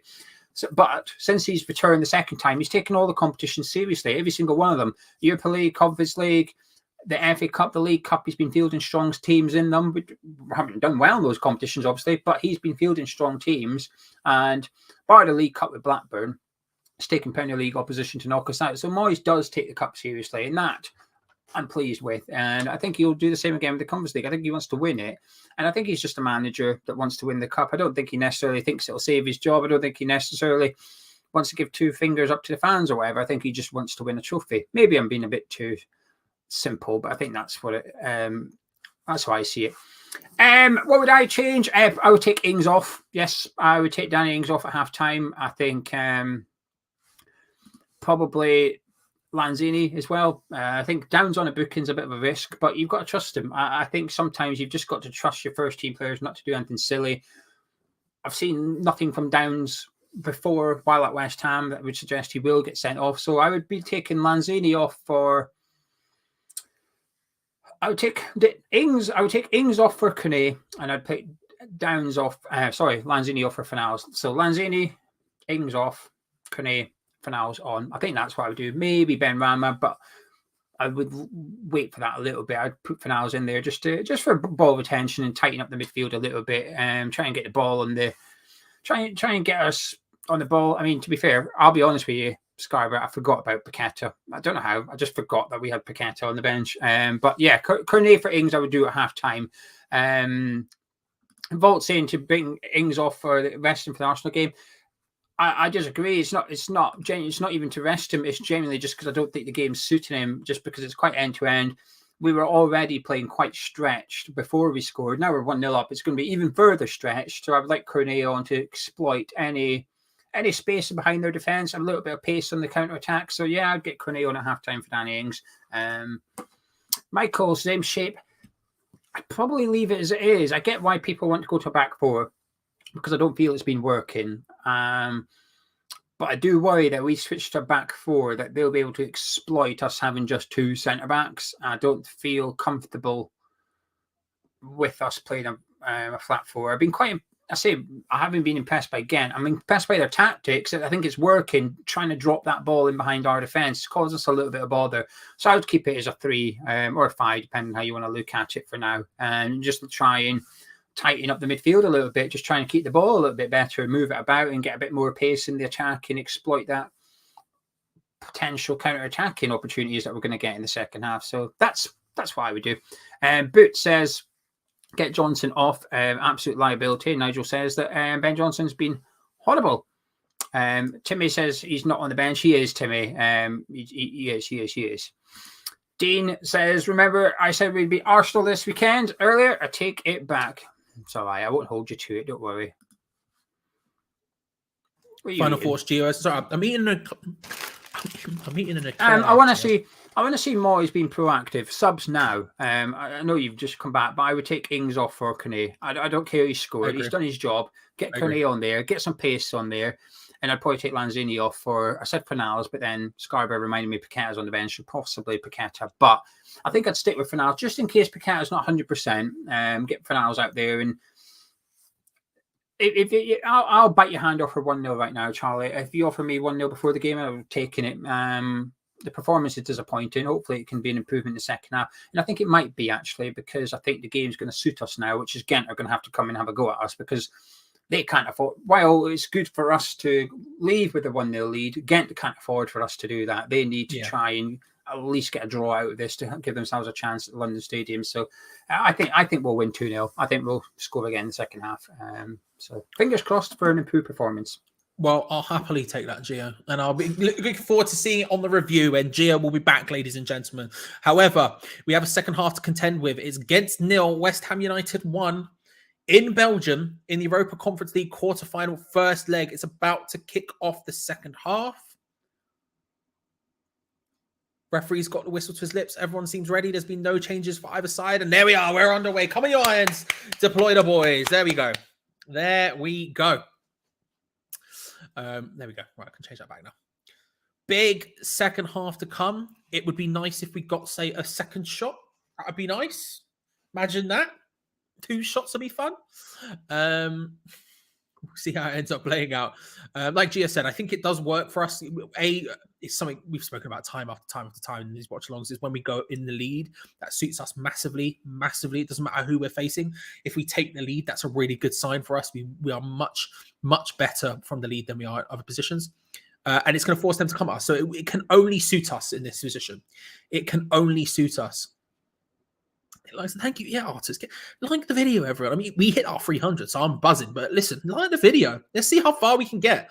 There's almost 800 of you here right now. So let's just smash that like. Let's just smash it aimlessly. Get the hammer. Yeah. Slow fire. Pow. You know. I've never had an eclair before, but they're all right. You know, I'm not gonna have another one because it will get stuck in my teeth. But they're all right. Never had one before. I don't like a bakery eclair because I'm not keen on cream. They're not bad. Oh, not bad. Emerson throw. That's a West Ham throw I know and love. Do you know what I mean? Just completely aimless. No idea of what to do. Really stretched, passing wild, beautiful stuff. Lose the ball instantaneously. Yellow card there for Desart. He's had a decent game so far today, to be fair, but high foot on Downs, maybe a little bit harsh, maybe still. Sven is still on. Collingwood, you'd be lucky, you'd be hyped to know he is.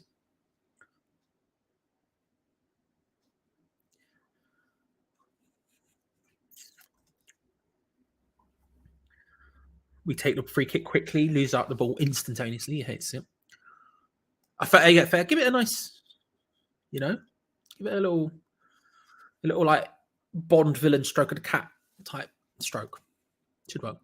Strongly agree. Play forward, nice cut out interception from Ogbonna.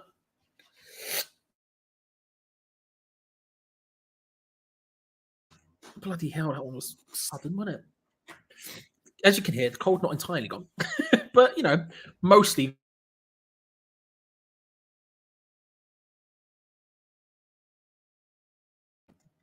Oh, there we go. Oh, sit back up, bloody hell. Oh, Bowen trying to find it in and can't quite make it work. Someone's down in the box. I think it was Danny Ings. Piakowski standing over him, just trying to see if he's okay. Yeah, it is Danny Ings who's down in the box. You enjoyed doing watch-alongs this season. I know you enjoy the company and the comments in the chat, but is this the lowest you? I don't. Yeah, I mean, like it is what it is. I think I don't know how to say this. I mean, yes, I think I am, but I think I would be hating the season potentially a lot more than I am if I was not doing the watch-alongs.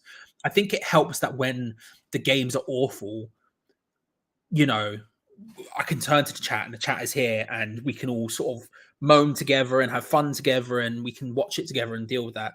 I don't think it's a I think if I was watching this season without the watch-alongs, I'd probably be a lot angrier than I am about it. Maybe not angry because I'm never angry. I'm a pretty calm person, but you know what I mean. I think there was a period where it's not the worst period I've had in the watch-alongs.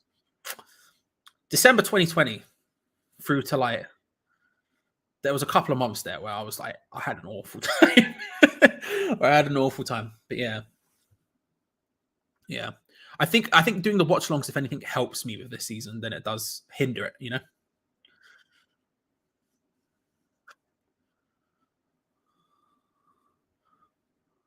Mark Noble up in the stands in a suit. You love to see him.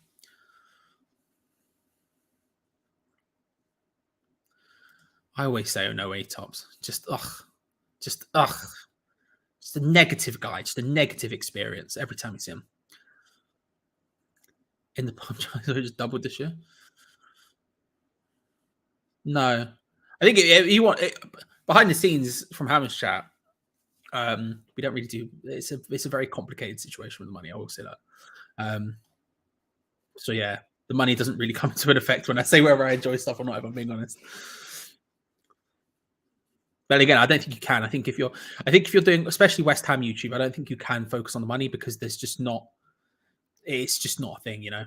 Like you can make it happen, but yeah. Playing ugly, winning ugly, but I'll take it all day. Exactly, Stephen. Exactly.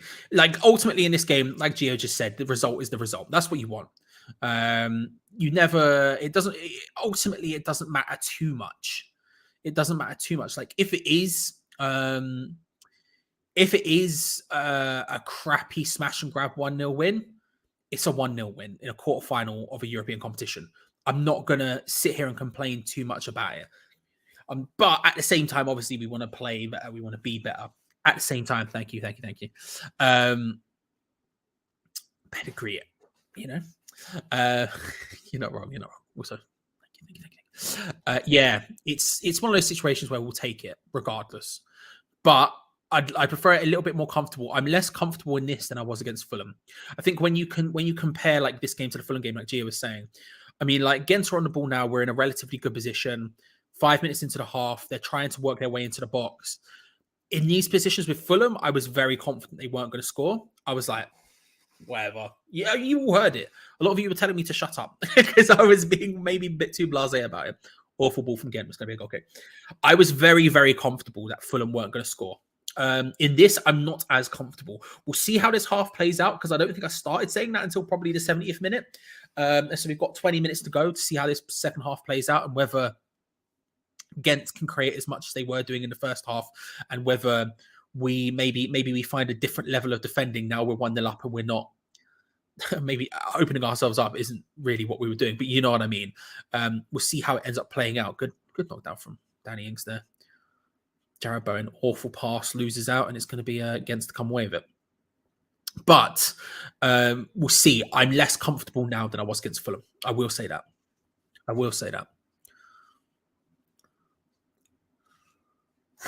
Yeah. Okay, apart from that one specific time where I was fuming, I'm very rarely angry. It's maybe hard word.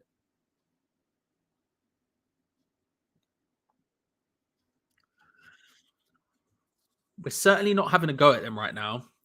There is a certain calmness to this situation. They have the ball and they're sort of passing it around at the back, and we're just sort of stood watching them.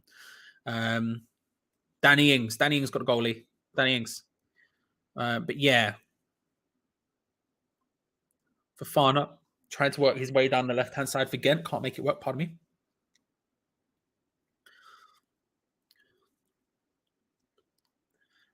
He's still running. But it's not really getting anywhere. Aged, nice foot in. It's good defender from Aged there. It's going to go out for a throw, but it's well done from him.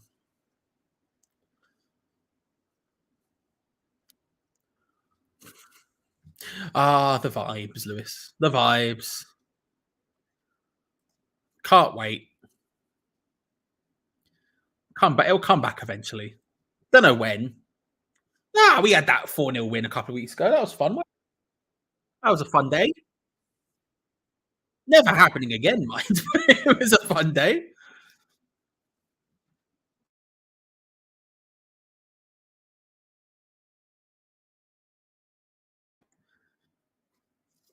West Ham win the ball back in a decent position. Jarrod Bowen can charge down the wing with it. Finds Manuel Lanzini.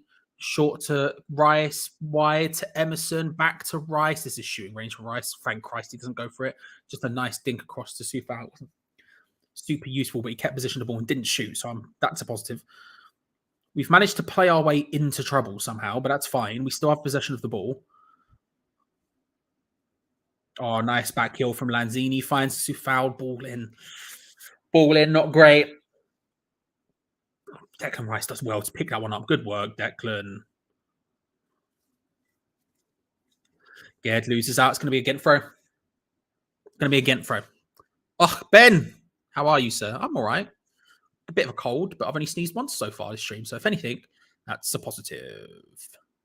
How are you? How are you? I hope you're well, bro.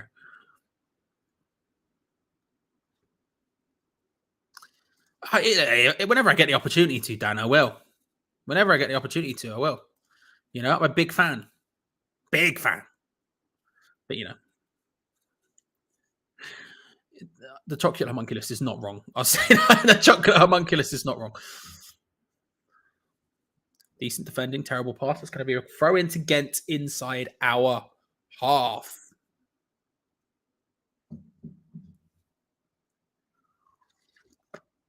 Oh, yes, let's go.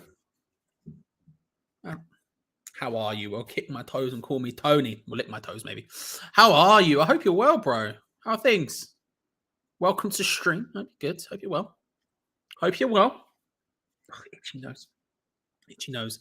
Oh, this is good from Gent. They've just passed their way through it. And Kuipers, they literally just passed and walked their way through. I said it. I wasn't comfortable like I was against Fulham. And there's the goal. The lead that we were quite frankly gifted has disappeared.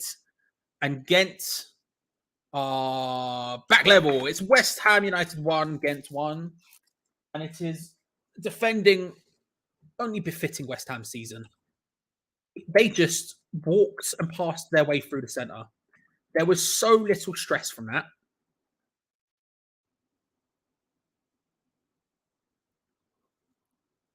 Just little 1-2s here, there, and everywhere. Kuipers, nice control round, hits it with his left foot, bang, goal. It's really nicely done from him, and Gent worked the ball well. Gent worked the ball well, to be fair. And Kuipers just wrong foots Johnson, and then before Soufal can get there, slots it home well, and it's 1-1. It's 1-1.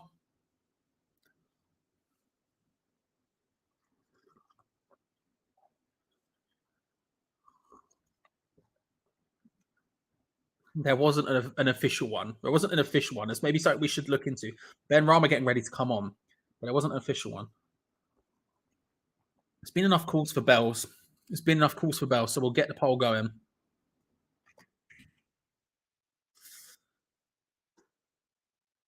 I did enjoy the fact they had that as their goal music. There is a poll in chat now. 59 will do. I did enjoy that. Was the goal music? I can't lie. 1-1. I mean, I called it. Very happy I called it.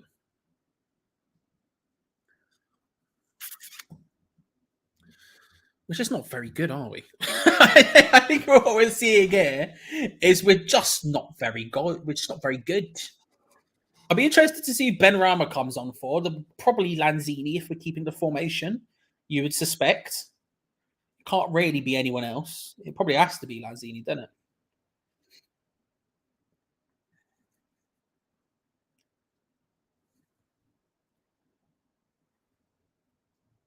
Really nicely worked from Gent.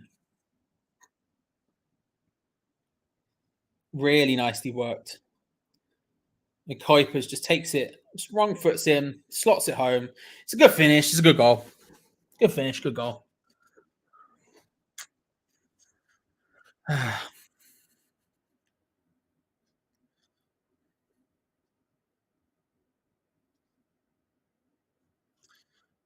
5 seconds left of the poll. I'll be honest with you. There's only one result. 58, 59, 60. The end of the poll, 80% say yes. So I shall go and pick one up now.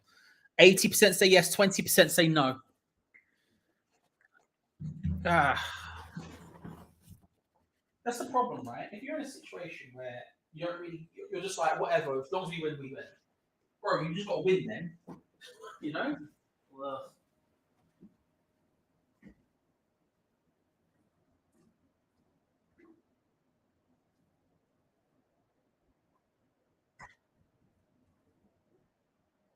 okay. I've got good news and I've got bad news. I've got good news and I've got bad news. Oh, the good news is my cholesterol levels are going to be good today, because the bad news is apparently there are no cheese. There's no cheese. No cheese in sight. Not a single cheese. Now, I have a question for the chat. Danny Ings has come off. Oh, Antonio's come on as well. Antonio's come on for Danny Ings. And what, Ben Rama for Lanzini? Ben Rama for Lanzini? Yeah, Ben Rama for Lanzini. Okay, interesting. Probably the right choices. Now, I have a question. Seeing as there's no baby bells, which apparently there isn't. I'm sure I saw some in the fridge earlier. I was wrong. Do I go and get a... There is an orange. Are we going back? Does the chat accept the orange? If the chat accepts the orange as the replacement, I'll go grab the orange now. But I do need to know whether the chat accepts that or not. I think to talk about the subs while you decide. I think that's probably the correct thing to do. If I'm being honest, I feel like no, go to the shop. The shop is not necessarily an option. Because I wouldn't be able to watch the game. I could very easily continue to do a watch along from the shop, but I can't watch the game. That's the problem. Do a watch along of the street, which might be more vibes. Orban from range. I'll tell you what, I'm going to lob a poll in, because that way I'll be able to tell exactly. And it's going to say orange, yes or no. Orange, yes or no, because there's a lot of orange love, but there's some other ones. So I'll give you until 63 minutes. 90 seconds on the orange poll. Is orange an acceptable replacement? Yes or no? Orange is the OG, perfectly accessible. Lifecaster walk to shop. See, I could do that, but I wouldn't be able to watch the game. What a watch along that would be, though, if it was just me walking to the local shop to buying one baby bell.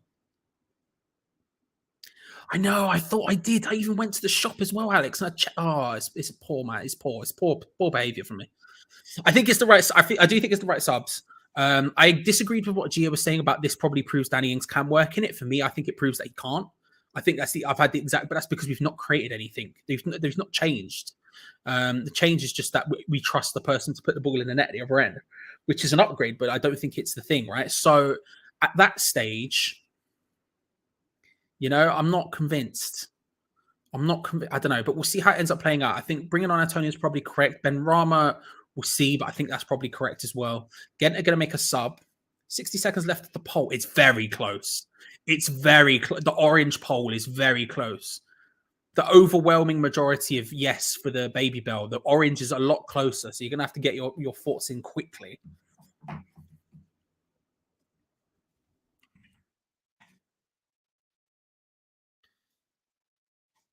Hooked forward. Ben Rama can't quite stop it. Antonio looks to touch and turn. We're looking a bit more lively now. The poll is over. 53% of people said yes. 47%. Walking to the shop is not. I can't. I won't be able to do it. I'm seeing the word Deliveroo. Deliveroo, baby bell. Deliveroo. Let me see. All right. Let me see if I can get. Am I actually going to do this? Yes. All right. Can I get? I tell you what. We're gonna look into. We're gonna look. I can't even ask her to go. She's with her parents. I was a bit like, do I have a baby bell? Can I get? Right. I'm looking if I can get a baby bell set. This is a thing I'm trying. What am I doing?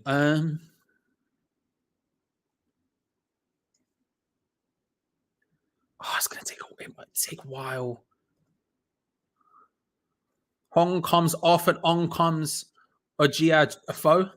Ojiafo, how you pronounce his name? One who used to play for Norwich. He's come on. Another change for Gent is going to be Fofana coming off from the left wing back position for Samois. Samoas is the way the guy just pronounced it. Samoas.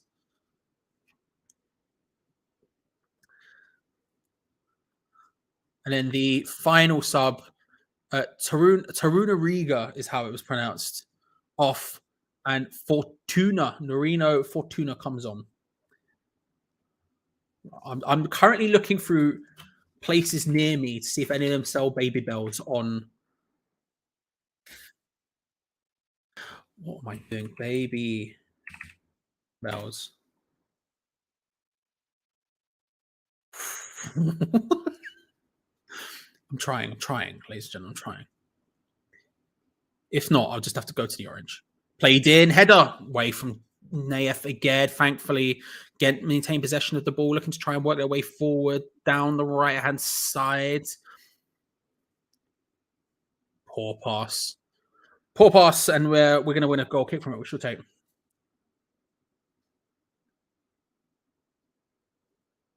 I think there's a button you can press somewhere, but I'm not sure where.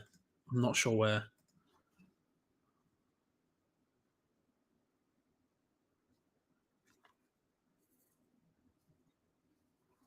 Mark, I appreciate that, my friend. I will look. I will write that name down and see if I listen.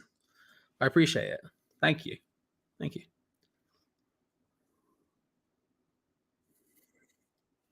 There's no cheese. We don't have cheese strings either. We don't have cheese strings either.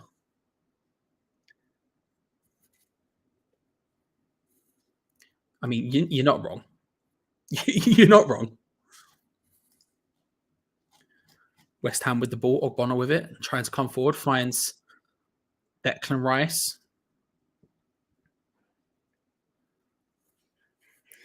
Takes it on the left-hand side. Oh, couldn't quite. Oh, Antonio has managed to find the ball. Can't pop off the shot, but it was close.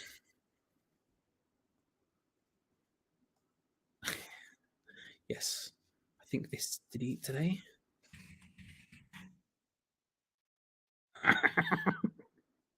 We're in, ladies and gentlemen. This is ridiculous. This is just lunacy. It's sheer lunacy. What am I doing? I've got to get something else with it. I can't do this. Oh, it won't let me. Wait, you're not wrong. You're not wrong. Do you know what? We're just gonna have to do the orange. We're just gonna have to do the orange and take the L. We're just gonna have to do the orange and hope for the best. It was the OG. We're gonna have to go for it. The backup idea isn't working. Oh, coming forward. Or Ban does well to cut in and out. Doesn't stop it cutting on, bloody hell. Gent are coming very, very, very close. Gent are coming very, very, very close.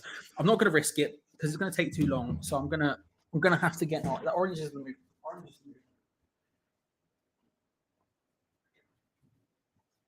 Oh, Jesus Christ.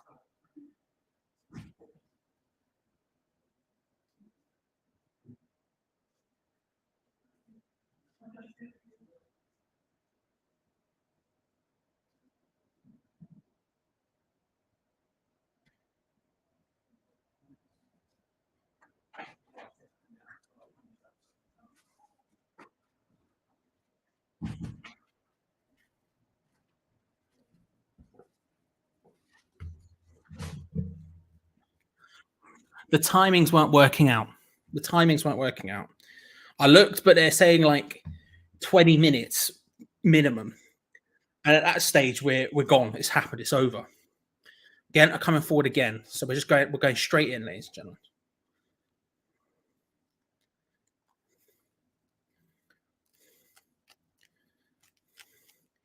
Is a draw good enough for either team? I would argue no. You know?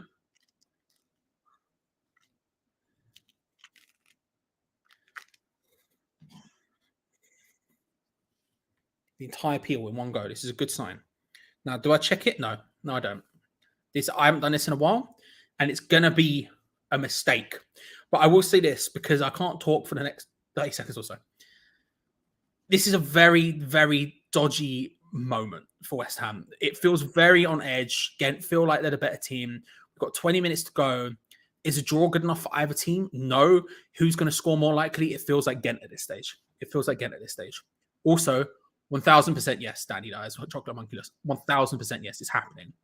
I don't know where I'm sitting or how much I'm going to spend on tickets or if I'm going with people, but I am going to be there. I will not be there. Right. Oh my God.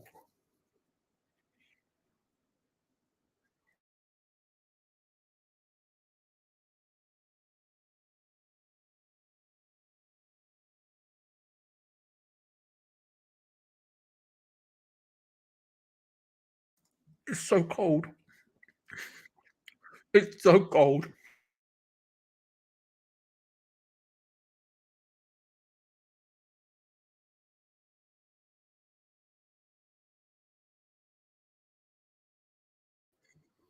What about George fruit?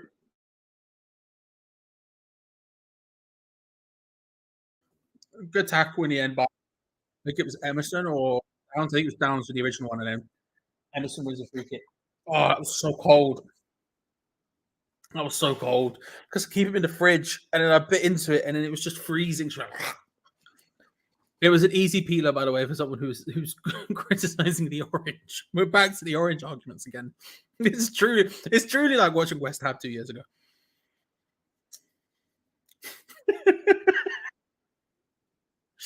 Lewis, mistakes were made, is what I'll say. Oh, mistakes were made. Oh, that was bad. Antonio trying to battle his way through, can't quite make it work. Ben Rama right on the edge of the area, trying to find a space. He stood still going like this for a bit, but it didn't quite work out. Yeah.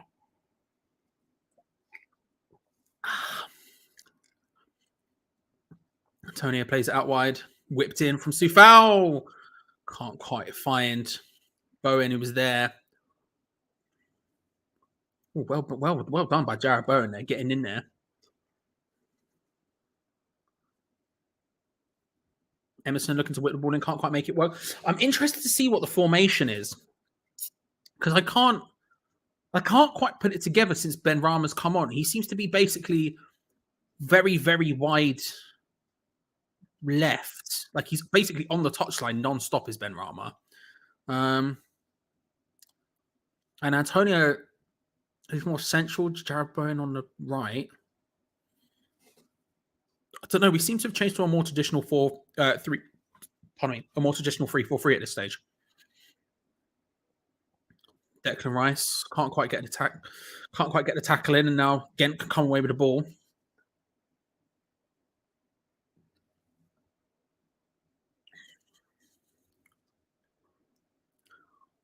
Samoa trying to find the way forward for Gent down the right-hand side again.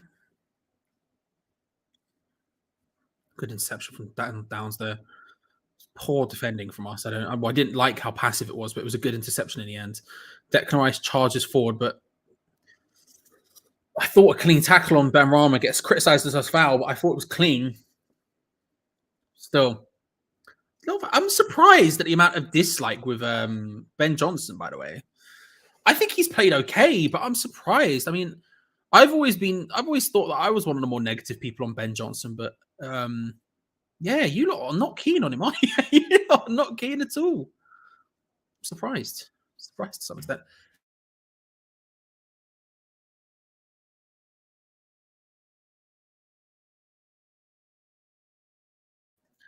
How red my face goes when I sneeze. I'm like the orange I've just eaten. Oh, Paqueta's coming on, ladies and gentlemen. For Flynn Downs, I think. It seems to be for Flynn. Flynn Downs is coming off and Paqueta's coming on.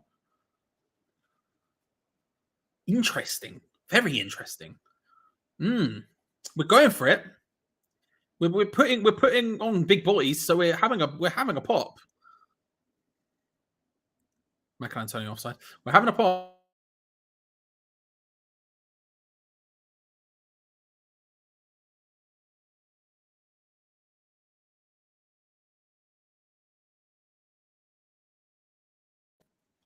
Thank you for all the bless yous. Thank you. Yeah, a little bit. I am actually a little bit, to be fair. I have glasses. I just never wear them. Maybe that's the issue, Nigel. Maybe that's the issue.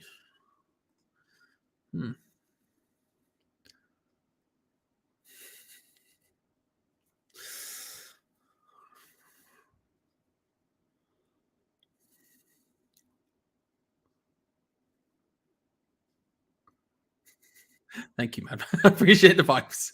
No. I appreciate it. So scared that they're not here. That's the hope, bro. I'm not gonna lie. I bought them thinking this is gonna solve this. So far, it has not solved this. Although I have got better since, so maybe that's the case. Maybe that's the case. Who knew? Who knew? Vitamin C, huh? Who knew? Emerson collects the ball, finds Declan Rice battling on the halfway line there. Emerson charging forward. Oh, it was a nice idea to try and outside of the boot pass to Antonio. Paqueta picks up the ball. Oh, that's a beautiful pass through to Jared Bowen. He's through. Oh, can't quite convert. That was a really good pass from Paqueta out of nowhere. Just slots it through the middle. He sort of collects the ball off Emerson. That's so good. This is what better than so many people we have. Just that ability to just almost what, second, third touch or something, just puts through a beautiful, just defense splitting pass for Jared Bowen. He was onside. That's such a good opportunity. Why not? Run wild. Well, I'm always here for it. In my opinion, it's every time. Every time it's punt time, you know? Love that. Love that. Love that from Reece Jr. I'm back in the beef. I'm back in the beef. Beckers Jr.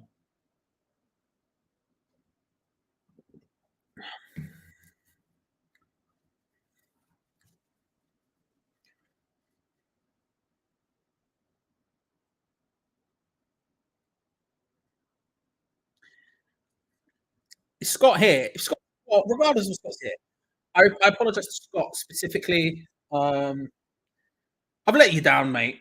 Is the way I would describe it. I've let you down. I've let the side down, let the people down. I'm hoping the Orange is. Look, I'm not saying we've played a little bit better since the Orange, but I feel like, you know, the Paqueta pass to Burn chance is something we haven't had today a lot. But I feel like, you know, Scott specifically, I'm sorry, bro. Shouldn't have done it. You know, regret it immensely. Regret it immensely. How many shots have we had? We've had 3 shots one on top.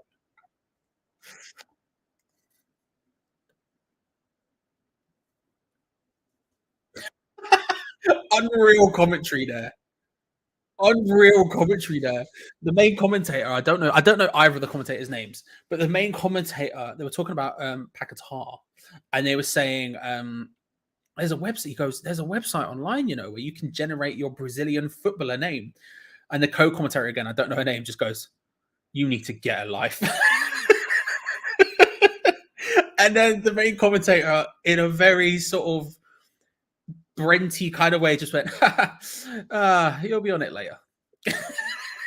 That was beautiful. That was so good. Oh, commentary. What's that to be like? The way she just went, you need to get a life, you do. Oh, beautiful. Paquetá manages to keep it in as well, maybe a little bit ill-advised, but then a big hoof forward from Agad finds a nod on from Antonio Benrahma, a little bit weaker. Could have got that the way she delivered it, man. It was so good. So good.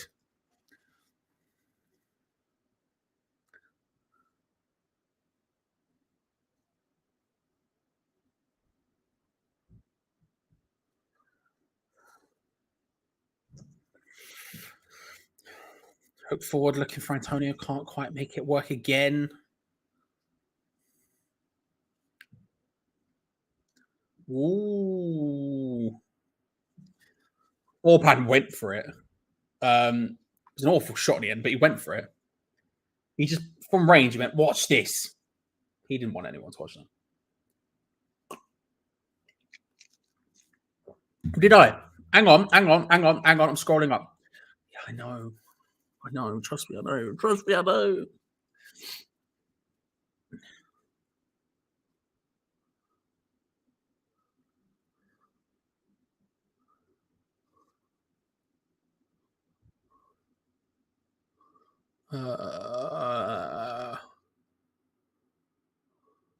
I can't find it, Dean. I can't find it. I don't want to ask you to copy and paste it because that seems disgraceful from me, but I can't find it. I'm scrolling up and down, staring, and I can't see it. Someone's down for Gent. It is all bad. Gift. Ogbonna thighing it like prime Fabianski. I don't even know what happened. What happened? Oh, it's just a little minor collision with the back of Ogbonna's foot. Okay. It'll be painful, but you know. Oh, Todd. Todd. How are you? I hope you're well. I hope you're good. There we go. Thank you. Thank you. Oh, I can't believe I missed it. I scrolled up. I couldn't see your name anywhere, bro. I couldn't see it. But good. Yeah, we're here. Pun time is upon us, ladies and gentlemen. Feel free to get fully involved. Feel free to get fully involved. I'm scrolling. Where I can't. I might as well not scroll and try and find it again. But I couldn't see it at all. Disgraceful from me. Yeah, he does. You missed the beginning when he wasn't even here. He's really angry then. Good inception there from Paquetá. Ben Rama stabs it back into his path. 2-man on him, can't get around it. Emerson hooks it into the path of Antonio. We just look so much better with Mikel Antonio on the pitch. So much better. We're actually just making it happen. We're actually just making it happen right now. Still not good enough, but significantly better. I can't, like I said, I didn't get a chance to say it because obviously we're limited by time, and I want to make sure Geo can get off and watch the start of the second half, just in case something happens, because he has to review the game after, right? I'm not just sat here. But I disagreed with the idea of this. I think this formation is the one for Ings. I think out of all of the formations, maybe this one is the one for Ings, but I still don't think Ings. Oh, that's a great ball into Orban, who hooks it. Oh my god, it's off the bar. Orban gets the control, big ball over the top towards him. He battles for it, chests it down, controls it down. Sorry, don't even chest it down, and then an overhead kick over the top of Johnson, over the top of Areola, and just off the top of the bar. Bloody hell. Bloody hell.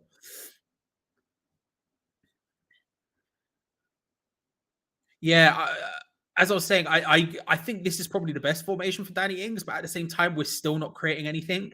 And the second he comes off, we start to look significantly better. I just under David Moyes, I don't see him playing. I just don't think he's playing anymore. Who hit the bar? It was Gift Orban for Gent. He's coming off now. That's the last thing he's going to do today. Thank goodness. He's coming off.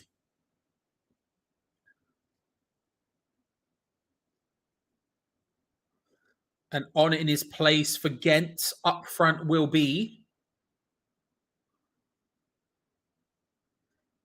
Tissou Dali. Tissou Dali.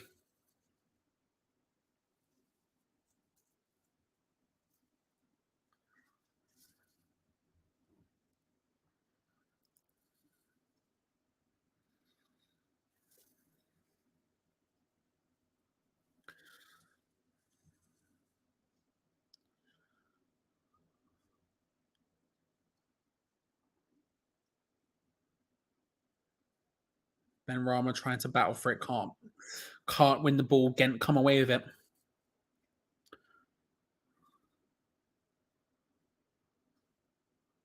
Rice finds Paquetá, almost plays it a little bit into trouble, but on a poor pass from Agad, but thankfully Areola collects it. And then a huge boot up the pitch, hoping to hit Jared Bowen, failing to hit Jared Bowen as Gent come away with the ball. He knows. Good opportunity for Gent. They're in the box now. Play it across. Declan Rice is bloody hell. Areola punched it. Oh my god, the block from Declan Rice. Gent maintain possession. Thankfully, it's in nowhere near a dangerous area. Jesus Christ, that was a terrifying moment. Little drop of the shoulder, fired in across, and Ogbonna, not the most confident header I've ever seen. And it's a throw into Gent.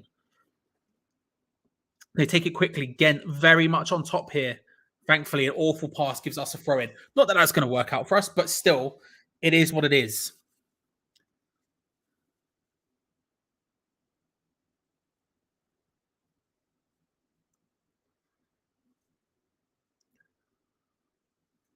Antonio goes down. Referee plays on as we continue to have possession of the ball. Paquetá really nicely done there. Awful ball over the top from Ben Johnson. Jesus. God awful ball. Nowhere close to anyone, but there you go.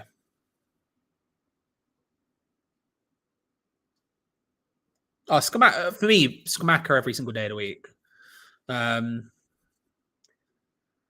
think Scamacca doesn't fit Moyes' systems, any of them, but even he fits more than Ings does. I think Ings is just. Oh, this is a really good opportunity. Tissoudali lays it short. Back to Tissoudali. They've overplayed it again. They've overplayed it. It was such a good opportunity. How the hell that did not end up in the back of the net, I will not know. Or even an accurate shot on target.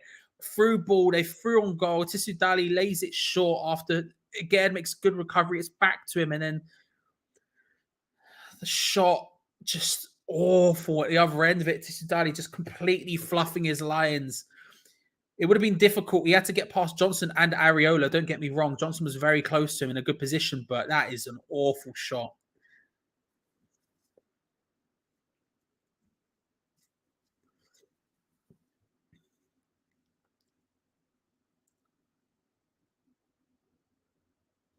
So foul gives away a free kick. He's angry about it. There was a fling of the arm as the guy goes down. There was an absolute flay of the arm as if to say, no. As if to say, no.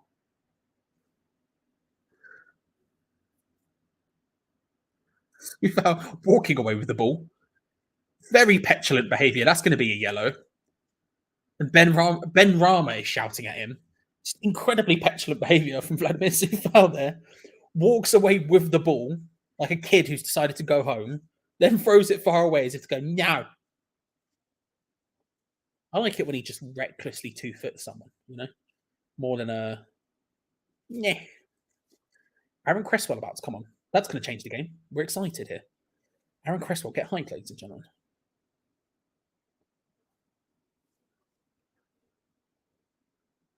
Emerson coming off, I think.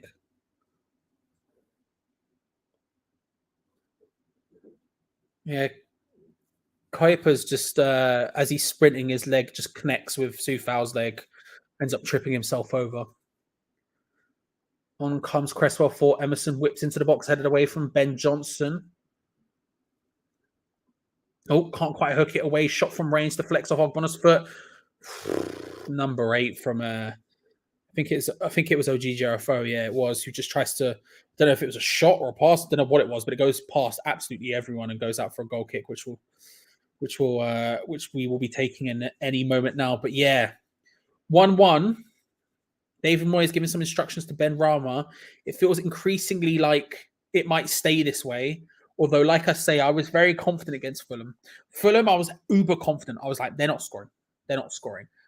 I feel like now, I'm not saying they're going to score, but I'm not confident about them not scoring. Is how I would word it. Ben Johnson goes down. That's a free kick to West Ham. Dragged back from the Gent player from Kuipers.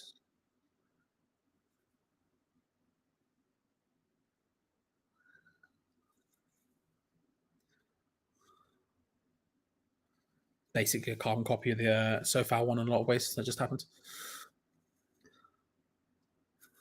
By being annoyed. Listen, we've all made mistakes when we were annoyed, right? That's what's just happened there. He's kicked off, something fierce, come back to bite him in the backside. Happens to the best of us. Antonio, another free kick. Not really sure what happened. Antonio was holding his neck as well. Bloody hell. Bloody hell.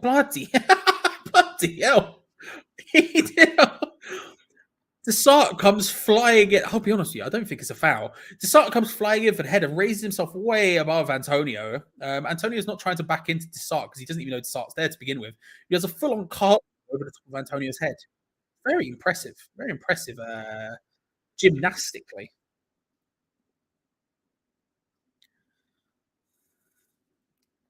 I want to see how long added time. There's not been any major injuries like there were in the first half, so we're not going to get a repeat of the 6 minutes. I'll be interested to see how much added time there will be. We're about to find out. 20 seconds left of normal time to go before stoppage, and West Ham have the ball. It's Areola. It's hooked forward, looking for Antonio, who can't get the head onto it. Goes out.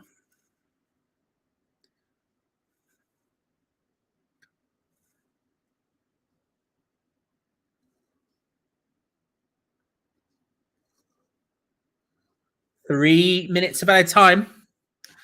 3 minutes.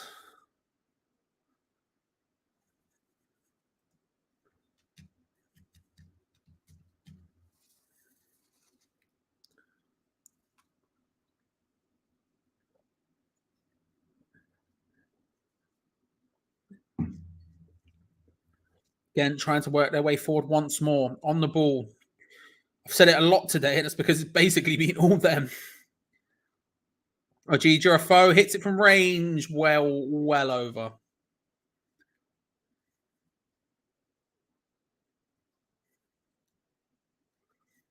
Bench cuts to Lanzini, but also just Cornelo.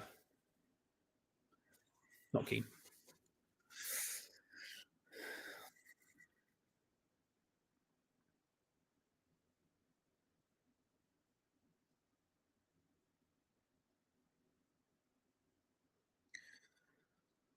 Nodded down by Rice. Paqueta finds Ben Rama. Loses out the ball after some heavy touches under pressure. Fought back and won back by Lucas Paqueta. Lovely ball out to Mikel Antonio. That's such a waste. Oh, Mikel. That was such a waste. That was such a good opportunity. Oh, for Pete's sake.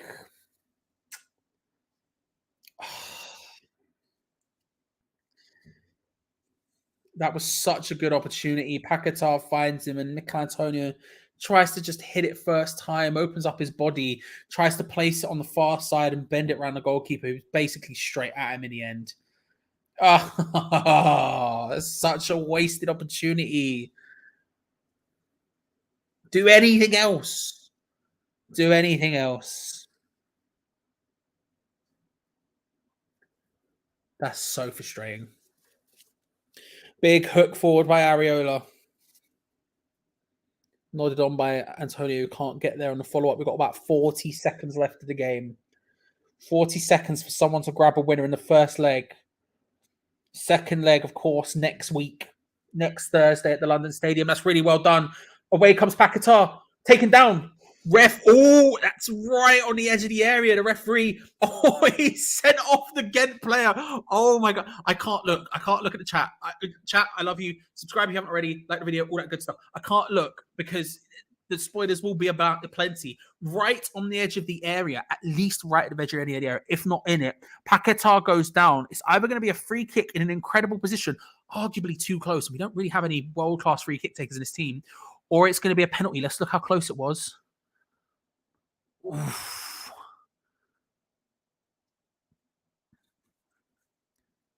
It's going to go to VAR. I don't even know if it will be a free kick or it's going to be a free kick. The commentator keeps saying he got the ball. The commentator keeps saying he got the ball, which I did not notice, to be honest with you. I was too busy paying attention to where it actually happened. There's going to be a VAR check. I suspect on A, whether it was actually a foul and he got the ball, and B, whether it was a penalty. You see potential penalty check pop up on the screen. This is massive. He's going to look at the screen.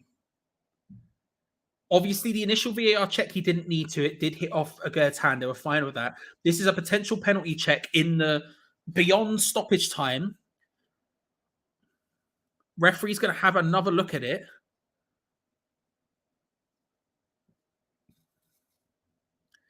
He's looking at the screen now. We can see what he's looking at. I mean, he gets the ball. There is no doubt he gets the ball.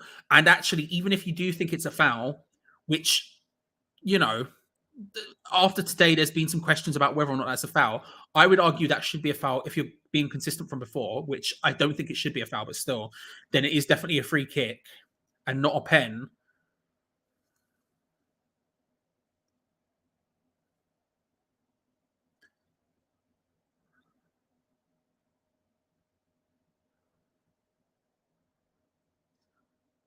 VAR check complete. What's happening now? He's given a yellow card to someone on the bench. He's going to rescind the red. He's going to rescind the red, is I think what's happened. What is going on? What is going on here? I'm so confused. He's wandering around with the red card out. I think he's saying it's no longer a red. I think that's what the red card was out for. This is god awful, by the way. This is such a great example of the absolute nonsense that's going on. So is it a free kick? What's happened?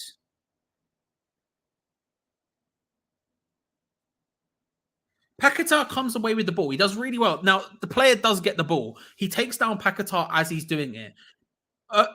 So there is no red card. That's confirmed now. That's confirmed. Earlier on, no, now the goalkeeper's just taken the kick. It's not even a free kick. Sure, okay. That's all of those things defo made sense. They 100% made sense. You can't tell me otherwise. If anyone wants to tell me any one of those singular moments did not make sense, I'm not going to believe you. While we're here, ladies and gentlemen, the match is going to finish any minute now, I suspect. Like the video if you haven't already. Subscribe if you're new around here. Hit the bell notification button so you never miss out on any future videos, including obviously all our match day coverage for Arsenal, all our match day coverage for the second leg next week. As the final whistle goes, and it will be 1-1. Okay. Very, very confusing end to the game. Just to finish it off, I guess, I don't think it was a penalty. It definitely wasn't in the area. I personally wouldn't have said it was a foul. However, something very similar happened with Downs in the beginning of the half, in the first half, which was given as a foul. So consistency-wise, it probably should have been a foul, but I wouldn't have said either of them were a foul. Incredibly confusing end to the game. The communication was all over the shop, both seemingly with the ref and with the rest of the world watching the game.